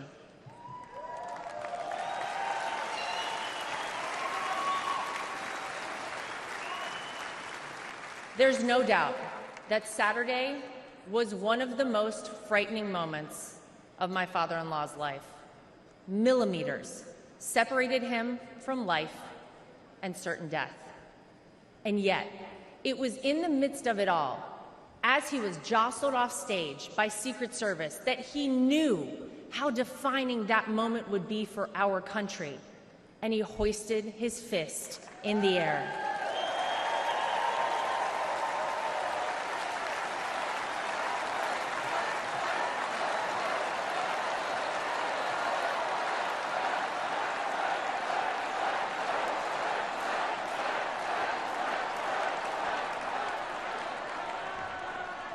It was not just for the audience at the rally, not just for his supporters tuning in, but for all of America. And as a signal to the world that no matter what, America will always prevail.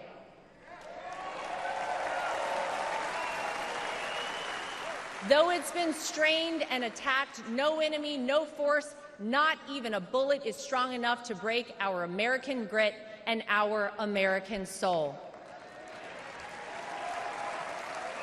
We are the country whose founders gave their fortunes, freedom, and lives to pursue the dream of a free society.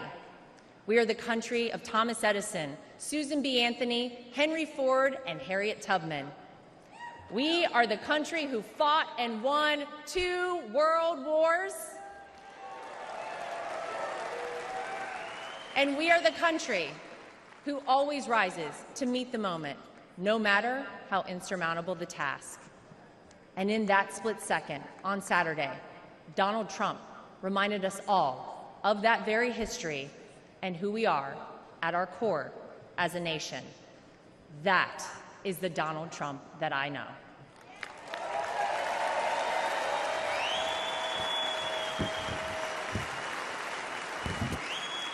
He is an American who conquered the business world, an American who made himself a household name, an American who was beloved by politicians and fellow celebrities for decades until he ran for office with an R next to his name.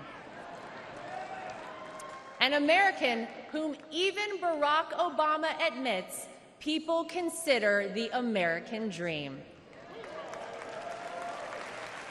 And instead of sailing off into the sunset after an illustrious real estate and television career, he decided to give back.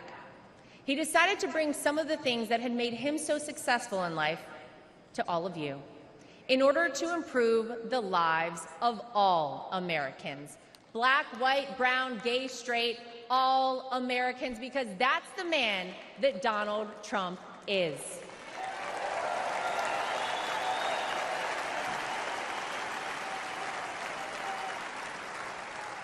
I can tell you that my personal experience with Donald Trump has shown me his heart.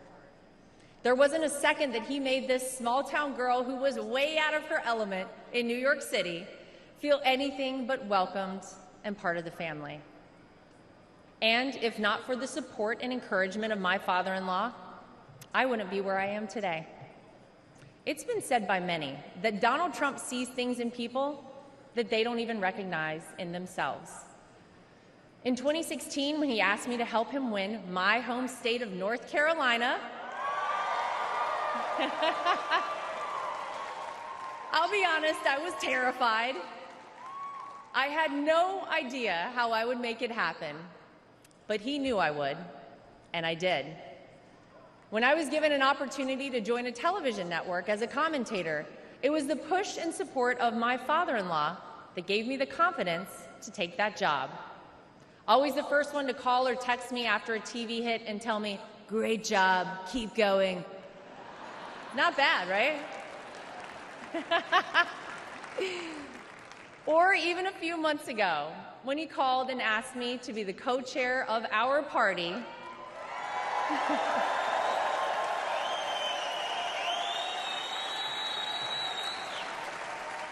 he showed me potential in myself that I couldn't yet see.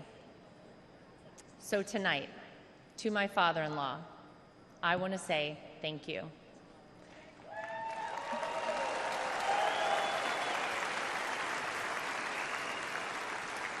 Thank you for your resilience. Thank you for continuing on. Thank you for raising wonderful kids. Thank you for being an amazing grandfather. Thank you for never giving up on me. And thank you for never giving up on our country.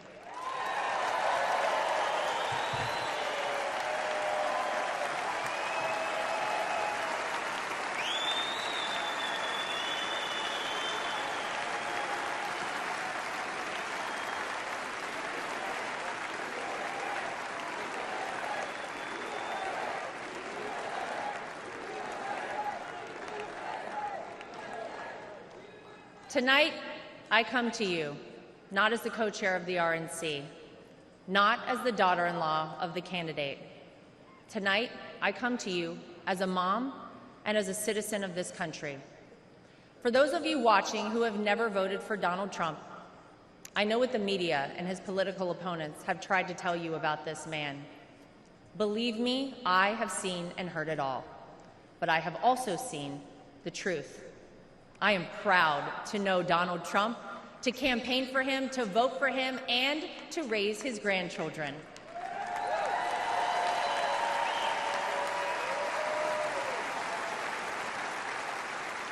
He will do what is necessary to protect you, protect your family, and protect this country. Because Donald Trump wants us all to be successful, to be safe, to be happy, to be strong, and to be great again.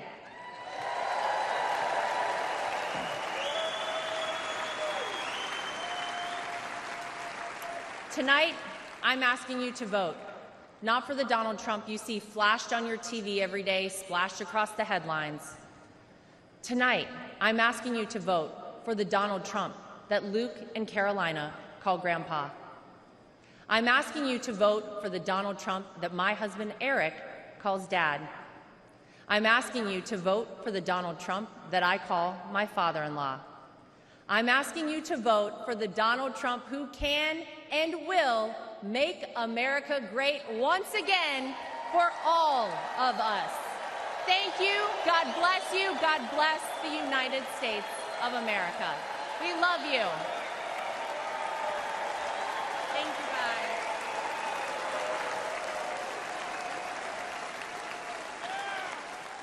Ladies and gentlemen, please welcome back the chairman of the Republican National Committee, Michael Whatley of North Carolina.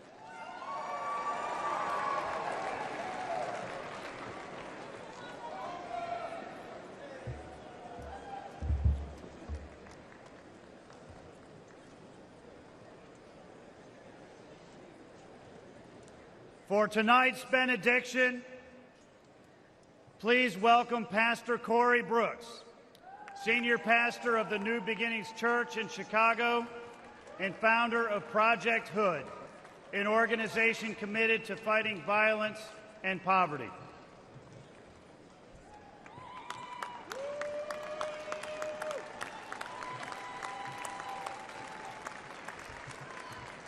All right. If you wanted to end on a boring note tonight, with no emotion on a benediction or a powerless benediction, then you probably shouldn't have invited a black pastor from the south side of Chicago.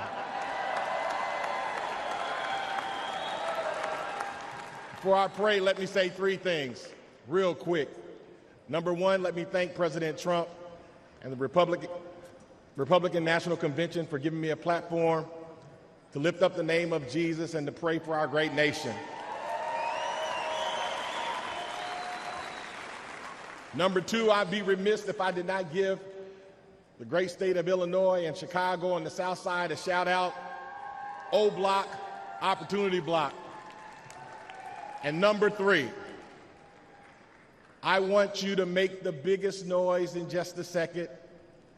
I want you to raise your signs, blow your whistles, and give God the loudest shout of praise on the count of three. And somebody may say, why? Because this week we could be having a week of mourning. But because God did not let any of those things be, this is a week of celebration and a week of life, a week of democracy and liberty. So I want to ask you on the count of three to make the loudest noise you can and let the world know that we serve an awesome God. Are you ready? Come on, are you really ready tonight? 1, 2, 3. Yes, yes, yes.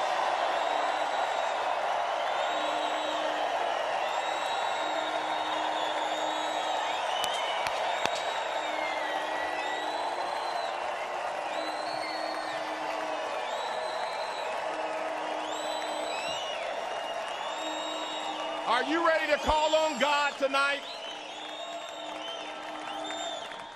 Heavenly Father, we come before you today with grateful hearts as we gather for this Republican National Convention. We thank you for this moment to seek your guidance. As I stand before you, many believe America is in trying, divisive times and has not been her best. We know this to be true. We have not been steady, firm, resolute. Too many of us have forgotten how to be Americans. I see this on the south side of Chicago where I'm from. But I refuse to give up. Why? Because I still see the yearning fire within us to be better Americans. Lord, we ask for your divine presence to bless every heart and mind. Grant us wisdom and courage and discernment as we chart the path of our beloved country. May our deeds reflect your will and bring glory to your name. We pray for strength to better our individual selves so that we may bless those around us. Let us be reminded that we are one nation under God, indivisible, with liberty and justice for all. Father, we lift up our citizens and leaders to you.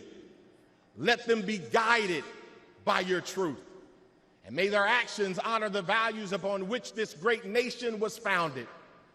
Let us remember the words of Isaiah chapter 40, verse 31. But those who hope in the Lord will renew their strength. They will soar on wings like eagles. They will run and not grow weary. They will walk and not faint. Empower us to rise, persevere, and to pursue excellence. Lord, bless our great nation, from Project Hood on the south side of Chicago to all four corners of the great nation, from the hills of West Virginia and Tennessee to Beverly Hills in California, all the way to the homies in Los Angeles and the homies on the west side of Chicago. May we renew our Americanness and strive to uphold your word. With you, Lord, all things are possible. I said all things are possible. All things are possible. In your mighty and matchless name, Jesus, we pray.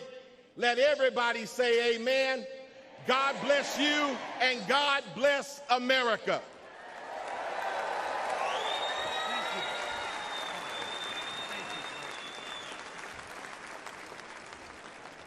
Delegates and alternates, ladies and gentlemen, Senator Vance, President Trump, what a night. We have heard from the best of the Republican Party, members of the House, members of the Senate, governors, and candidates.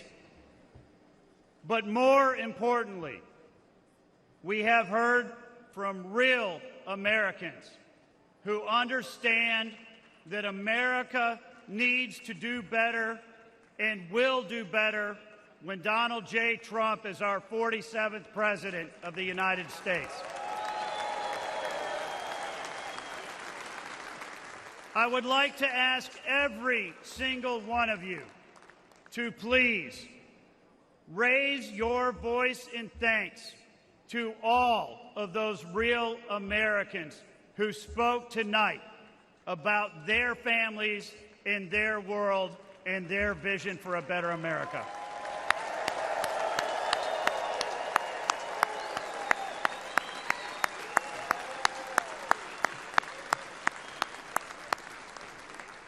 At this time, the chair recognizes the delegate from the state of Indiana for the purpose of offering a motion. Mr. Chairman, my name is Victor Smith from the great state of Indiana. And I make the motion that the convention now adjourns. The question now occurs on the motion to adjourn. All those in favor signify by saying aye. Aye. All those opposed signify by saying no. In the opinion of the chair, the ayes have it, and the motion is adopted. Accordingly, this convention stands adjourned until 5:30 p.m. tomorrow.